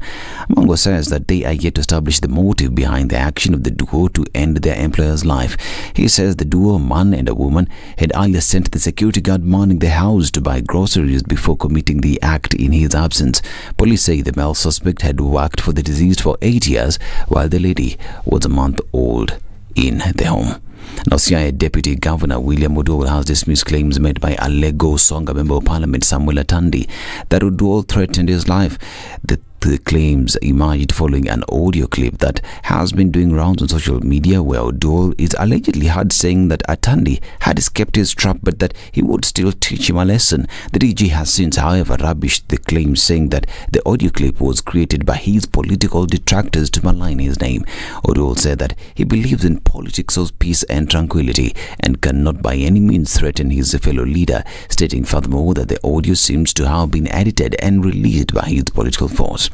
And the Justice and Legal Affairs Committee has approved the nomination of the former presiding Bishop of Sitam, David Ogende, as chairman of the Ethics and Anti-Corruption Commission. President William Ruto nominated Ogende last month and forwarded his name to the National Assembly for consideration. The nomination followed a competitive recruitment process by the Public Service Commission. 14 candidates had expressed interest in the position. And residents in an affluent district of Khartoum feared there would be trouble when they found their new neighbor was a commander from a paramilitary force that protesters blamed for cracking down on them in the past. Those concerns proved well-founded this week when people were forced to hunker down in their homes as gunfire, shelling and airstrikes raged across the city in a fierce fight for power between the army and paramilitary rapid support forces. This is Newswire. I'm Dennis Aseto. Good morning.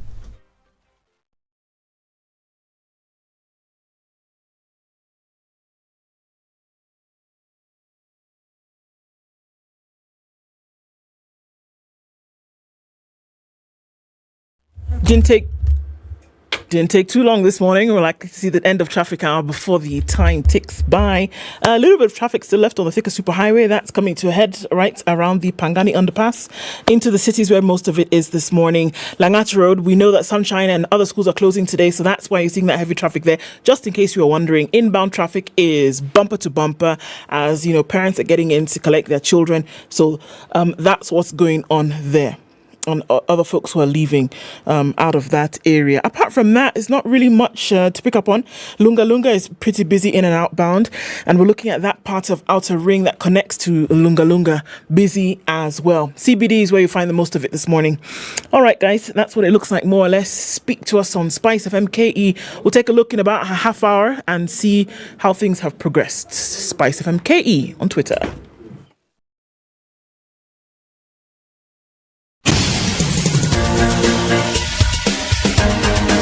This is The Situation Room, the home of hard-hitting political commentary and penetrating insights about the state of the nation. This is a talk radio experience like no other. The Situation Room, a place for hard truths, debates, and elevated conversations. The Situation Room, witty, political, engaging, deep, controversial. In the room, we have C.T. Muga, researcher, academic, seasoned political observer, a fountain of wisdom in these politically uncertain times. Ndu Oko, Nigerian by birth, Kenyan by choice, communications expert, Pan-Africanist, a truth seeker and believer in people power, and Eric Latif, agent provocateur, the man in the chair, seasoned journalist, news hound, a man who believes in punching up, not down. This is the Situation Room, the only way to start your day. Welcome to the final hour of the Situation Room. Kenya's biggest conversation this Wednesday, the 19th day of April 2023. Just remind you, KRA is looking for money, okay? So you're coming to the end of that quarter. Now into quarter two, they're looking for that money that is called installment tax. So you're running a company. Can you pay? We need to pay salaries to workers. It's important. And then once you're left with some 50,000 shillings or like more, or after paying your workers, after paying the tax, after paying everybody, you're left with some 50 G's, and you don't want to pay yourself. Ati kurudishia mwili shukrani. Go to Kingdom Bank. And you go to Kingdom Bank, put it in a fixed deposit account or in a savings account, or you can open a junior savings account for your children and put that money there. It starts earning interest. And Kingdom Bank is saying you can earn up to 10% interest. That's a good amount, my friend. Sio pesa kidogo? Sio pesa kidogo. It's the money that Kingdom Bank is saying, come and bring, we will help you to grow your money. So now, what you need to do is walk into any of the branches of Kingdom Bank, and that is anywhere across the country, or you can call them on 0709 881300. That's 0709 881300. Ask them, give me that deal of Songa Mbele na Kingdom Bank. They'll tell you, that one.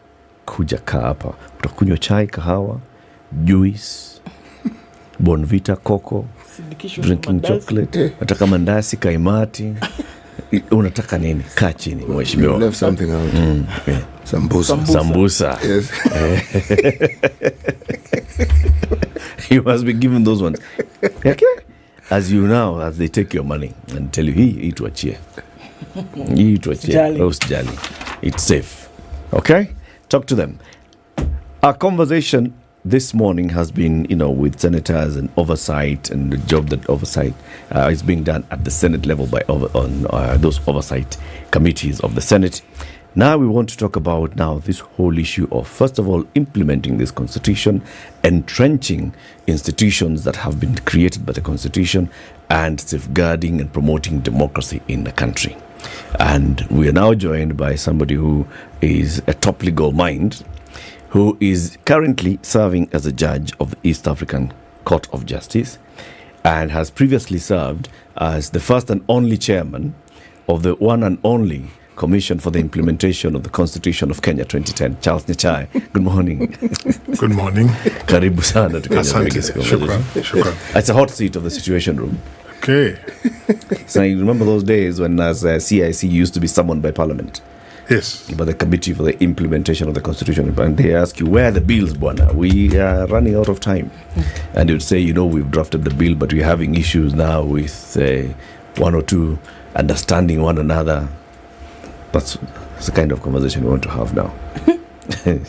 Just to understand where we are. Okay. Karibu sana. Asante sana. The gentleman who looks like you here with a grey chin and face has a day's proverb from Burkina Faso. Yes, our proverbs for the whole of this week come from the country of Burkina Faso, and our weekends on Friday. If you haven't been to two marketplaces, you don't know what the best value is. If you haven't been to two marketplaces, you don't know what the best value is. Judge, what's your interpretation of that proverb? First of all, because I'm a good Christian, let me confess that when I was getting ready in the morning, I was watching KTN and I saw that question asked to Senator Matangi. Yes. My understanding of it is in a way similar to what I understood him to be saying. Namely, I think it's encouraging open broad-mindedness. I mean, if you are in a particular environment, you may think that's the world as it is, and base your thinking and your actions on that. But I think what the proverb is saying is that, look beyond a little more, so that you understand there are other perspectives, there are other ways of looking at life and situations and all that you encounter. That's generally speaking what I think it's about. City. From one Charles to another. You're having fun about that. Huh?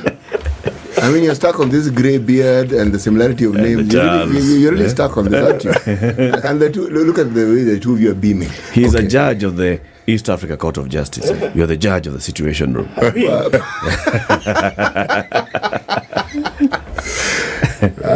Well, since you have bequeathed that particular task, that if I were back to my old stomping grounds as a teacher, how would I mark it? Same. As? 11 out of 10. 11 out of 10. Yes. One for future use. One for future use. When you come across an exam that doesn't favor you, those exams where they don't set the things you studied. Yes, those ones. And you wonder, why didn't I studied this? Why didn't they set this?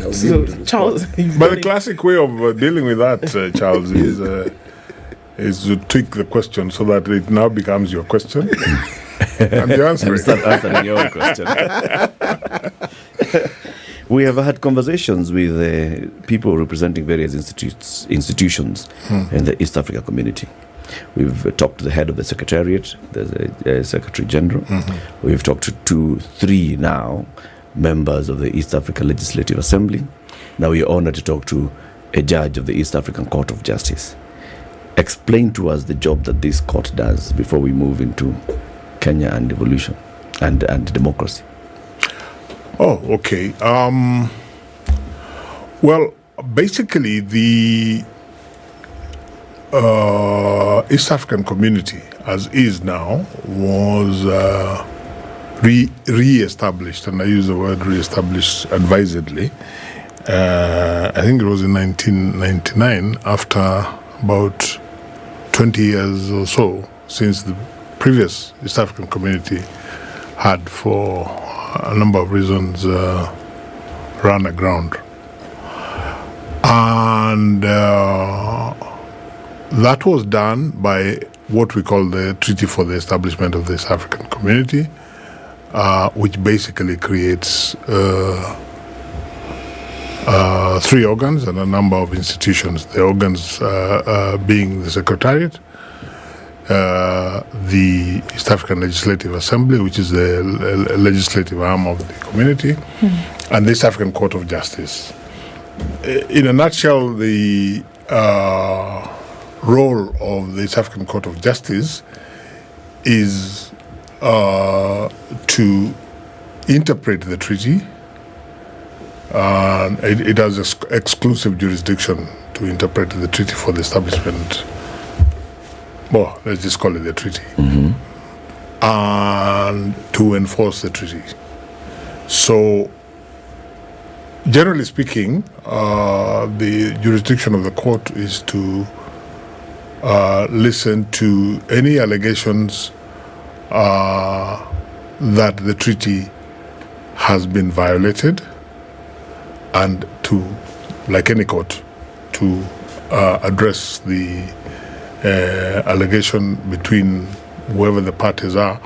The parties have to be a resident of this African community, and on the other side, either a partner state or the community itself as a body. So basically, in a nutshell, to answer your question, the role of the court is to interpret and enforce the treaty. Matters around the treaty. Matters around the treaty. Okay. Yeah. All right. Let's now come back to Kenya. Okay. We have a constitution. Kenyans went and queued one day in August. Thank you. and the majority of them voted yes to the then draft constitution. Mhm. Then they promulgated the constitution, and it is colorful ceremony at Uhuru Park. We, the people, give unto ourselves this new constitution. We called it the birth of the Second Republic, and we celebrated. The constitution created one institution and told that institution, you are going to midwife this constitution. The Commission for the Implementation of the Constitution, given the job of actually looking at what needed to breathe life into the Constitution in terms of legislative statutes, and you are appointed chairman. Together with your commissioners, you did a lot of work of understanding the Constitution, understanding the letter and spirit of the Constitution, and translating that into the various bills that you took to Parliament that were then enacted to implement the Constitution.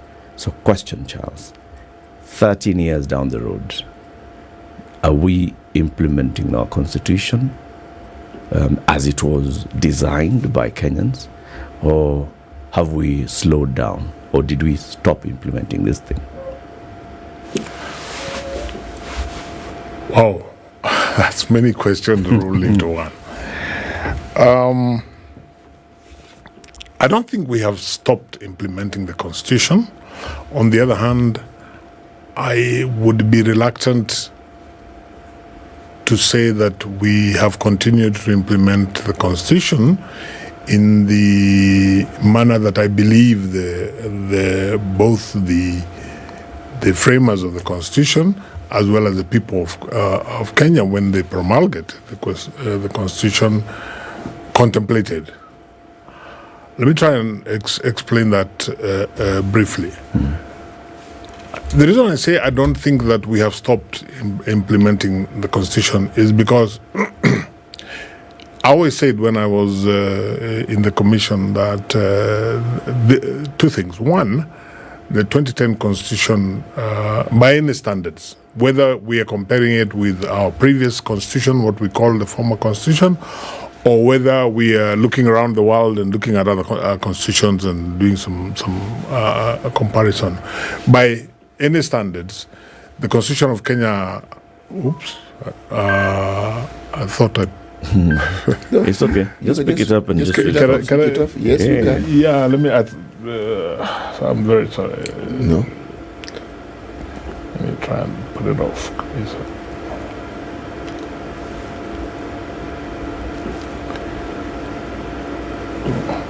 This could be a nuisance, that's why. You need to deal with it. Yeah, I thought I had dealt once and for all. It already happens all the time. Yeah. Oh my God. Okay. I've at least reduced to 0. So you're saying, by any standards, if you look at our Constitution... Yes, by any standards, whether we are comparing with the former Constitution or whether we are comparing it with other constitutions around the world, the Constitution of Kenya 2010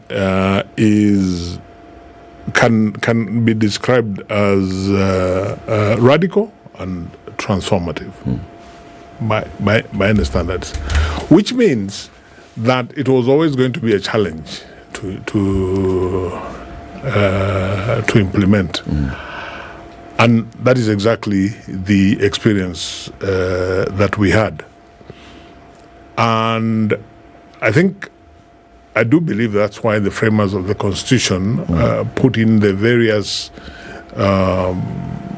transitional provisions and institutions that they did, the foremost of which was the commission in which I served, the Commission for the Implementation of the Constitution, whose job was to oversee and coordinate, because that constitution is not self-executing, so it needed in a number of ways, the primary one of which, of course, is the legislation that you have referred to, which was a collaborative, designed to be collaborative between our then commission, the Attorney General, and Parliament itself. The Attorney General, in that sense, representing also the executive. Now, as to for reasons which I probably cannot speak authoritatively. Oh my God. Same one.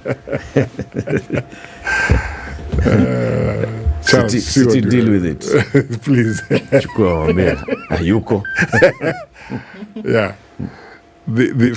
For reasons that I cannot pretend to fully understand, I think at the end of the 5 years period, which the framers of the Constitution had sort of like expected to be the implementation period, which, with the benefit of hindsight, was probably overly ambitious. It was too short. It was too short. In fact, when I look back now, I think the entire process or the mechanism for implementing the Constitution should probably have had a minimum of maybe a 20-year period. Wow. Not necessarily the same players. I certainly, with the experience that I had, you wouldn't want to be there. I wouldn't want, and those who made the decision wouldn't have wanted me anyway. But that came with the territory. That came with, if we were to do our job properly. But you see, when I look at it, and I was reflecting, knowing I was coming here, I find it very sad for the country. The country spent a lot of money on that whole process of implementation on the commission itself. And it's a fact that the exit report, the final report of CIC, was never even discussed in Parliament. Of course, they had not discussed any of the quarterly reports for 5 years. But one would have thought that at least, at least they take it, look at what you've said, and then come up with a mechanism to ensure that all your recommendations are taken into account. Your lessons are also absolutely taken. Yes. And even with that 5-year period, one would have expected that Parliament itself, as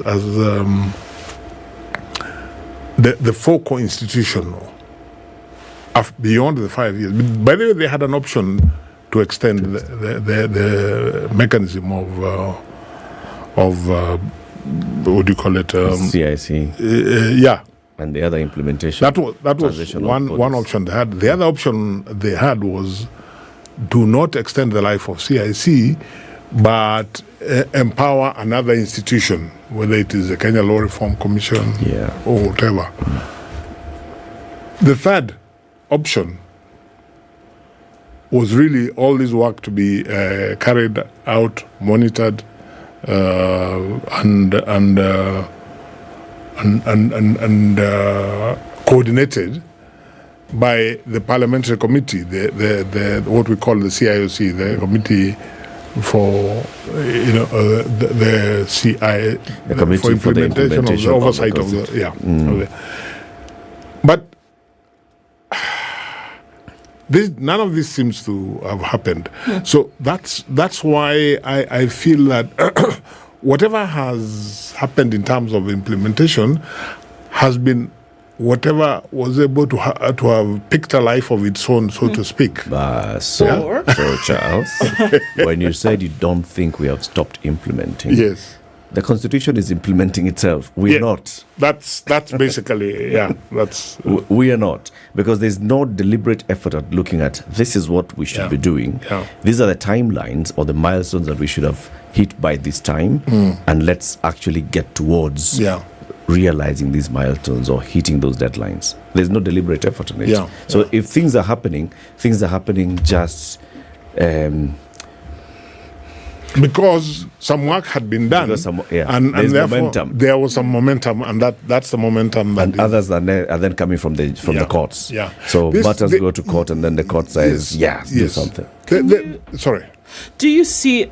Because we can't run away from the side that politics plays in all of this. Because for what you said, in terms of what has been implemented, do you see that perhaps those who then were responsible for the implementation that has occurred so far legislatively, it has played to their desire or priority at the time? Anything that has not been implemented so far, or any attitude that shows, the lack of the will to implement, is because it carries the political agenda of the day. Would you see something like that as a possibility? What I would see is what I would describe as maybe a general conservatism across the board, which would include what you have just described. And when I go back to 2011, when we actually started the process of implementing the Constitution, understandably and predictably, there was a fair amount of resistance across the board. And there was also a fair amount of, not necessarily resistance, but, we got a lot of, from the people we were dealing, a lot of, Serikali, we know it. This is we know how things are done. We've always done things, and it has worked. That sort of approach. Now, we therefore, interestingly, you see, there are things that if you look at the Constitution of Kenya 2010 vis-a-vis the former Constitution, and that's why our Constitution, by the way, is a big document, because it tried to address a lot of very specific ills, or what had been identified as ills over a period of time. I'll give you an example. When you look at this Salaries and Remuneration Commission, SRC, as an independent constitutional commission, under the former constitution,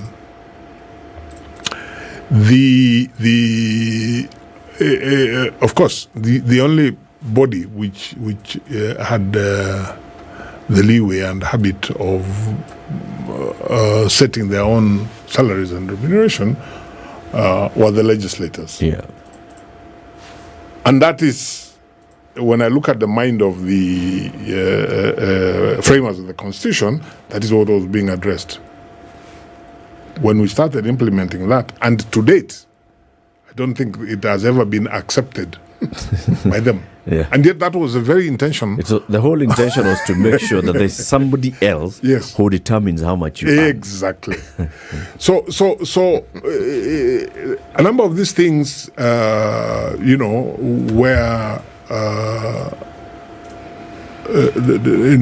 institutions and offices and so on felt that a raw nerve was being touched now, insofar as they were concerned. So we got the resistance. Now, the point that you got you're good. Right? Yes. Yeah. The point that you're making is absolutely correct. But I'm just saying it's part of the bigger resistance that political players also along the line, where they felt that their interests were affected one way or another, were unwilling to let go, to cede ground, even to compromise. Absolutely. And I hope you will not go too much into the direction of what I am about to mention, but I just give it an example. The current, this whole process about bipartisan. No, that's the direction Eric wants to go to. IEBC. Yes. And how you appoint. Yeah, the commissioners. Yeah, the commissioners. How you constitute the body. Even from day one, that time, and that was a time when people, despite the resistance that I've talked about, there was a fair amount of goodwill towards the then new constitution. But still, that was a big problem, even at that time. Why? Because of the dynamics of interests of political players. Just as an example. Okay, we will not go further. But now on the matter of IEBC. Now that we are not going in that direction. Yes. But Charles, I get a sense, constitution is this sort of covenant between the people and the people whom they give the authority to lead them. Yes. The people gave themselves a constitution. Okay, so they participated in that whole process, from Ufungamano into Yashwal Guy, into going to Bomas, into having the particular discussions in whatever fora, culminating in the promulgation of the constitution. Yeah. Then the political leader was also playing a part and a role in this whole thing. Do I get the sense, and am I right to actually say that I get a sense that this covenant that was supposed to be between two parties was then overtaken or taken over by one party, and that is the rulers, who want to determine how they want to rule, and in the name of saying that they understand how the people want them to rule. So the voice of the people is over time being suppressed, and this power dynamic shifts more and more to the governors. I think it's a little more complex than that, Rika, because the starting point, you're absolutely true, right, and it remains that a constitution is basically a covenant between the people themselves, and then those that the people delegate, because if you look at the constitution, whether you're talking of executive power, legislative power, or judicial power, it's the people delegating to the various institutions. So that's what it is. But in my view, two things then happen over a period of time. One is essentially what you have said.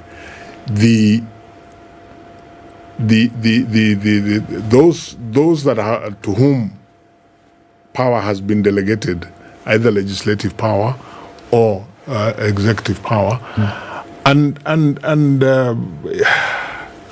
to a large extent, I would leave the judiciary aside for a minute, because I hold the view that by and large the judiciary have executed the power delegated to them by the people, by and large, with fidelity. Yes, by and large. I'm not giving them. You're not giving them 100%. No. Or no, 1 or no, 11 like City. No. But you're giving them a pass mark. But by and large. Yeah. But what has happened, in my view, over a period of time, the other organs of state have developed courage to claw back. You know, when we started the implementation of the Constitution, you could see that the organs of government really, despite that conservatism and the resistance, they were resisting in a very initially very coy sort of way. Why? Because they knew that the people of Kenya supported that constitution, and the people of Kenya wanted implementation of that constitution effected. Over a period of time,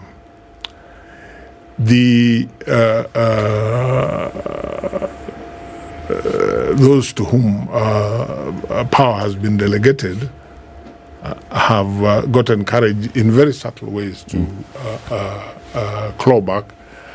And unfortunately, I think Wanjiko being more concerned with maybe matters like food on the table and so on, has sort of like pulled back. And so Wanjiku has been distracted. Yes. And focusing on other things that are, more immediate to her. Yes, absolutely. And then these other guys, yes, that's their more immediate thing to them. Absolutely. So they are all focused. That's my view. Okay. Yeah. Let's take a break on this note. 23 minutes to 10. Charles Nyachai was the chairman of the Commission for the Implementation of the Constitution. He is currently serving as a judge of the East African Court of Justice. We are talking about implementation of the Constitution, entrenching institutions, and promoting and protecting democracy in the country. We also have Charles Timothy Muga, who, I don't know whether about you, Charles, but this other Charles, weekends for him are time to chill, spends his time reading. If he's not reading, he is writing or taking notes. If he's not doing that, then he's watching kung fu movies. If he's not watching kung fu movies, he's watching documentaries. And if he's not watching documentaries, he's watching telenovelas on Showmax. Which of those do you also tick? Most of them, other than two. other than kung fu. And the last one was what? Watching telenovelas on Showmax. Yeah, that one as well. He should introduce you to telenovelas on Showmax. Like the one he's watching now, it's called Second Family. Ndu, Abu, tell us about it. There's a guy. He's the patriarch. Okay. He passes. When he passes, suddenly there's a second family. You know how those things are. Just emerges. Somebody just comes out of the woodwork and says, actually, I was there when he was there. So it's the intrigues of all that happened. And he was a really wealthy man. His name was Leo Langat. Really wealthy man. It's local. Yes, Kenyan telenovela on Showmax. Oh, okay. It's fantastic, actually. The storyline, very, very intriguing. This one, you want to now start watching. When you said it, I thought it's something from Guatemala. Or something. It's not those cuando se espía. Let's take a break. Take a look at the traffic. Good morning. This is the Situation Room, the only way to start your day.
Blood is not always thicker than water. Start your life here. It's not enough for me. It's just not enough. You don't know what they do to girls like you. I think it's been unfair. Two families are at war and family ties get broken.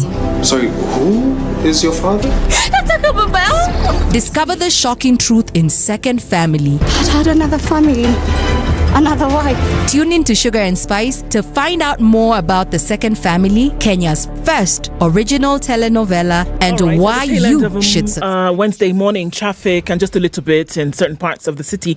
But, Kiambu Road a little bit here and there. James Gishuru still continues. And then on Uhuru Highway out into the city, out towards Westlands. But apart from that, you're good through the morning. Talk to us on Spice FM KE on Twitter. But I think we're done with it, at least for now. Sawa.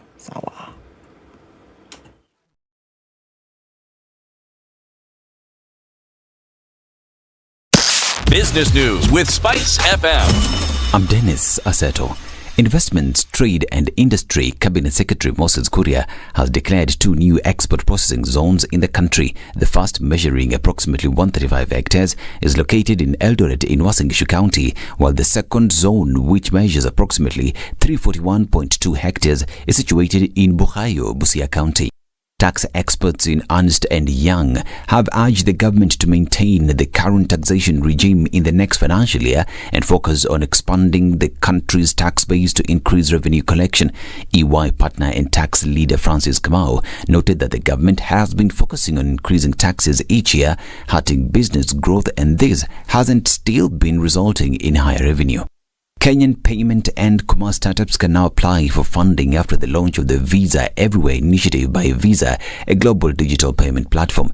VEI is a global innovation competition that welcomes participants from all over the globe, with application deadlines set for May 14th, 2023. The Kenyan chapter will see a total of 5.4 million shillings in prize money distributed among the different categories. Summit Recruitment and Search is looking for a retail manager with a bachelor's degree or diploma and at least 5 years of experience working in retail. Suitable candidates are required to send their CVs and cover letter by 21st of April 2023. Visit jobs.digger.co.ke for more information on these and other jobs. Digger Jobs, your credible and trusted jobs partner. Spice FM Business.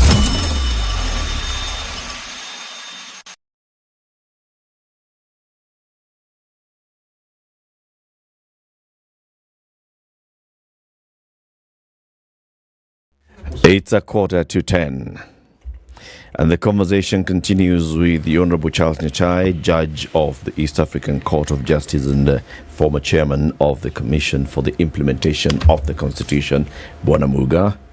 Yes, every time I think of the Constitution, there's a discussion of the framers of the Constitution, and then there are those like Justice Charles Nyachai here, who at the time was given the onerous task of chairing the very process of implementing this. Now, we have devolved units. We have agriculture, which for the longest time was touted as the backbone of the economy of this country. And then we have health. Now, those are devolved functions. You see, when I think of these functions, I think, okay, the Constitution, yes, determined. But what else did the Constitution decide with regards to devolving certain functions? Because we're looking at agriculture, we're looking at how that devolution process has taken place, the complaints around that process. We're looking at health, similar complaints. The bulk of the money stays with the government, and yet the functions, as stipulated in the Constitution, are very clear. And I would argue that clarity is also restrictive in this sense. If somebody gives you autonomy but denies you the functions of policy making, then how autonomous are you really? Does that person then not give you the semblance of autonomy, and yet they're the ones who actually still hold the reins of power? I'm not sure that I agree with you. You see, there is no function in the schedule in the Constitution which is, or rather, there's nothing that is totally devolved, because there's always certain residual functions, especially relating to policy, that the national government retains under the Constitution. So that whether you're talking agriculture, whether you're talking health, there's always the functions of policy. Why is this? And this is why I'm saying I'm not sure that I would agree with you. The reason, as I understand it, is that you need to have, for example, a nationwide something that uniformity across the board, and then within that, the various counties have the opportunity to discharge the functions as long as they fall within the policy that is uniform across the country.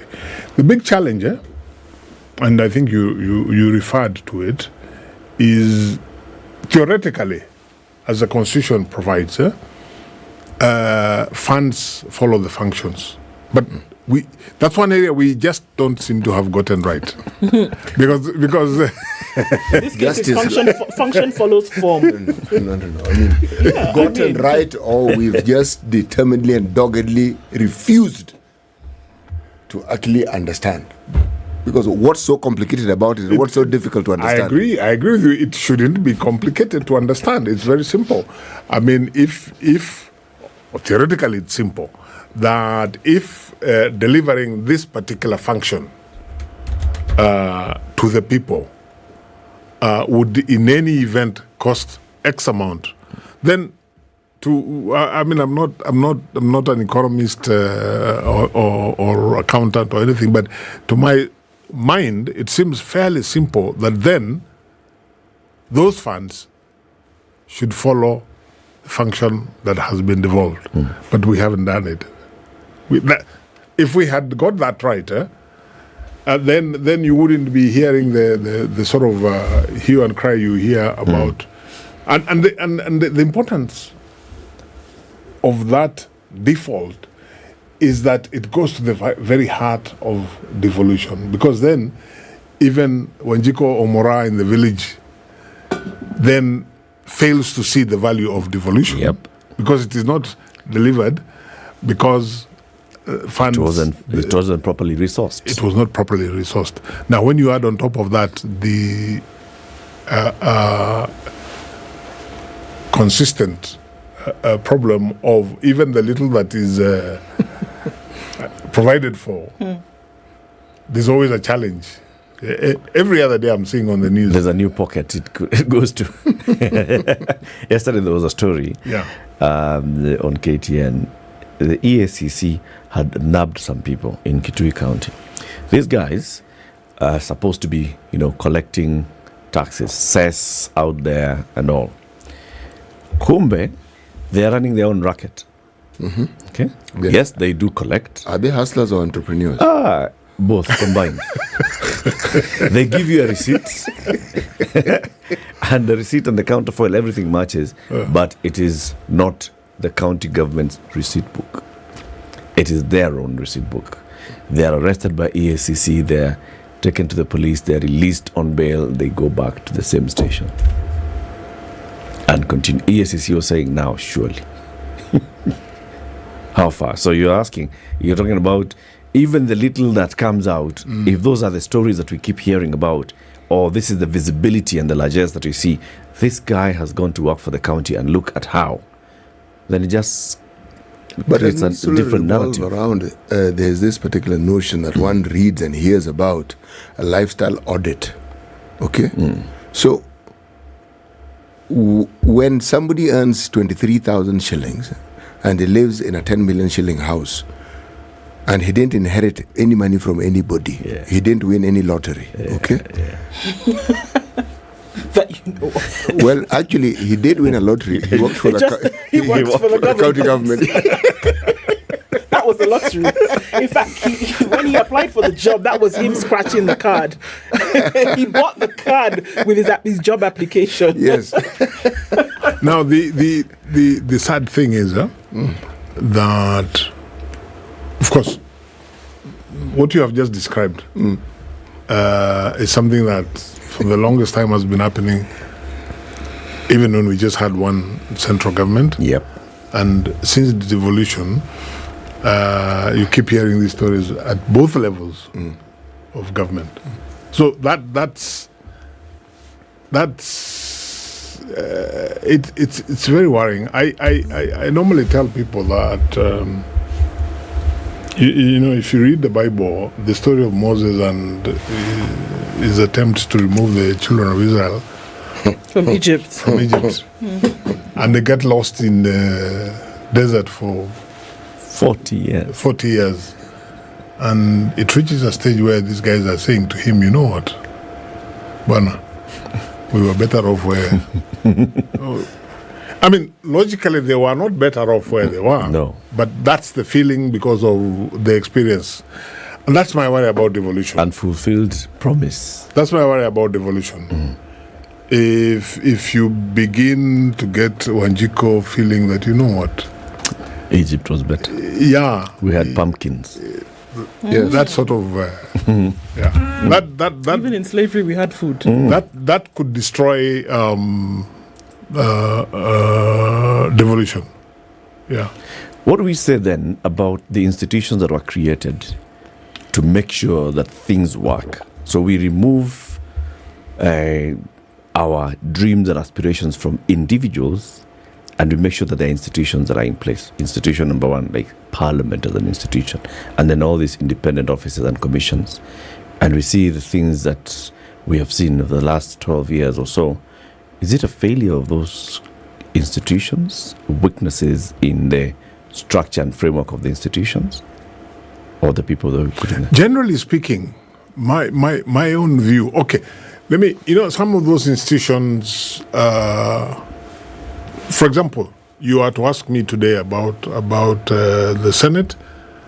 I would probably say I feel more confident now about the Senate, the role it's playing in terms of what the Constitution contemplates in protecting oversight and protecting the interests of the counties and the county governments than I was maybe 7 years ago when we were still 8 years ago when we were still in the commission. Other institutions which are across the board, not particularly restricted to the counties or the county governments, the challenge remains the same, and I think you know, like you just gave an example. Oh no, it's Eric who gave the example of EACC. I think it has now. You now move to the realm of what is probably the biggest concern about the working of the 2010 Constitution, and that's what we call institutionalism. I mean constitutionalism, and you're now talking about people. You're talking about the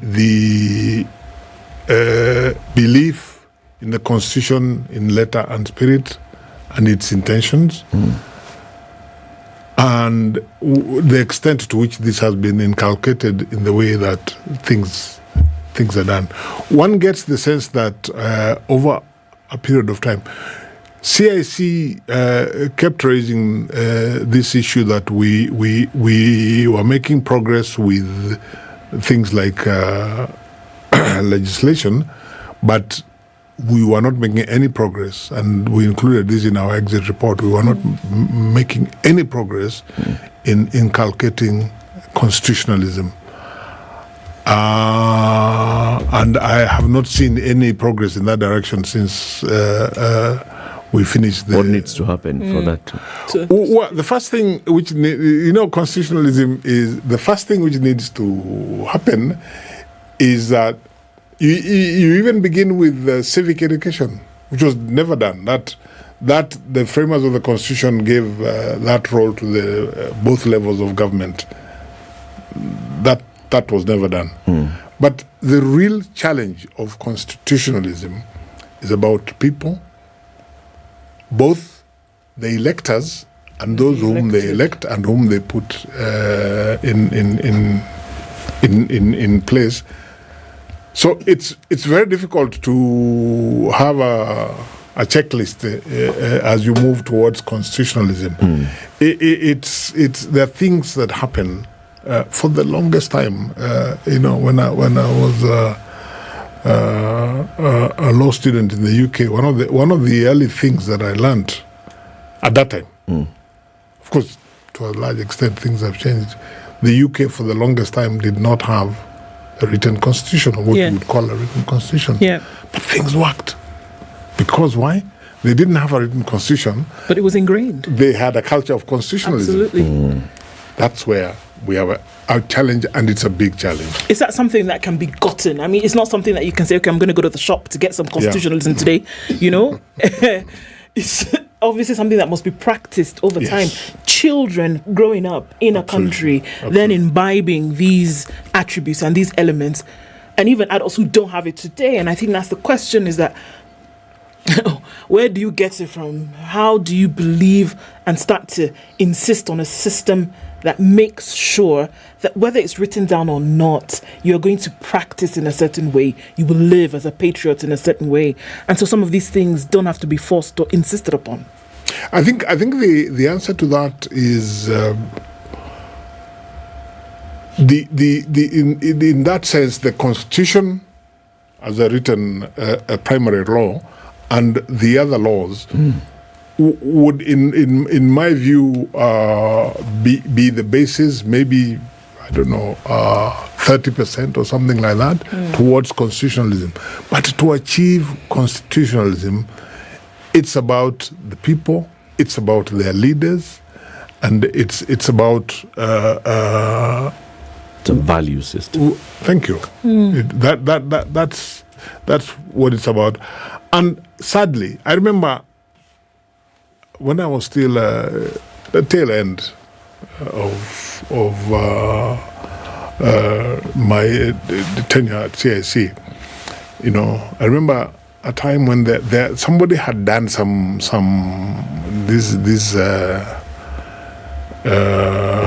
research and come up with young people and come up with the conclusion that young people in Kenya did not see anything wrong with corruption if they could get away with it. As it happened, that week, I had an opportunity to address students from one of the private universities in the CBD. And I put that to them. And to my shock and horror, they confirmed it.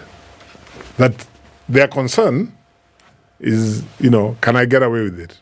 That's it. That's it. So that it's wrong. So when you're talking about things like corruption, we may have the most perfect law. We don't, but we could have the most perfect law as regards how to tackle corruption. But it is going to continue to be a headache. This is just an example. It will continue to be a headache in the absence of the culture. Values. Yeah, and values. Thank you. Yeah. Charles Nyachai, thank you very much for joining us today. Come again soon, one of those days when you're around, and then we can watch the telenovela together. By the next time I come, I will probably be an expert on the telenovela. Second Family. Charles Nyachai was the chairman of the Commission for the Implementation of the Constitution. He is currently serving as a judge of the East African Court of Justice. Thank you for tuning into the Situation Room today. Back again tomorrow. Here is Dennis Aseto with the news.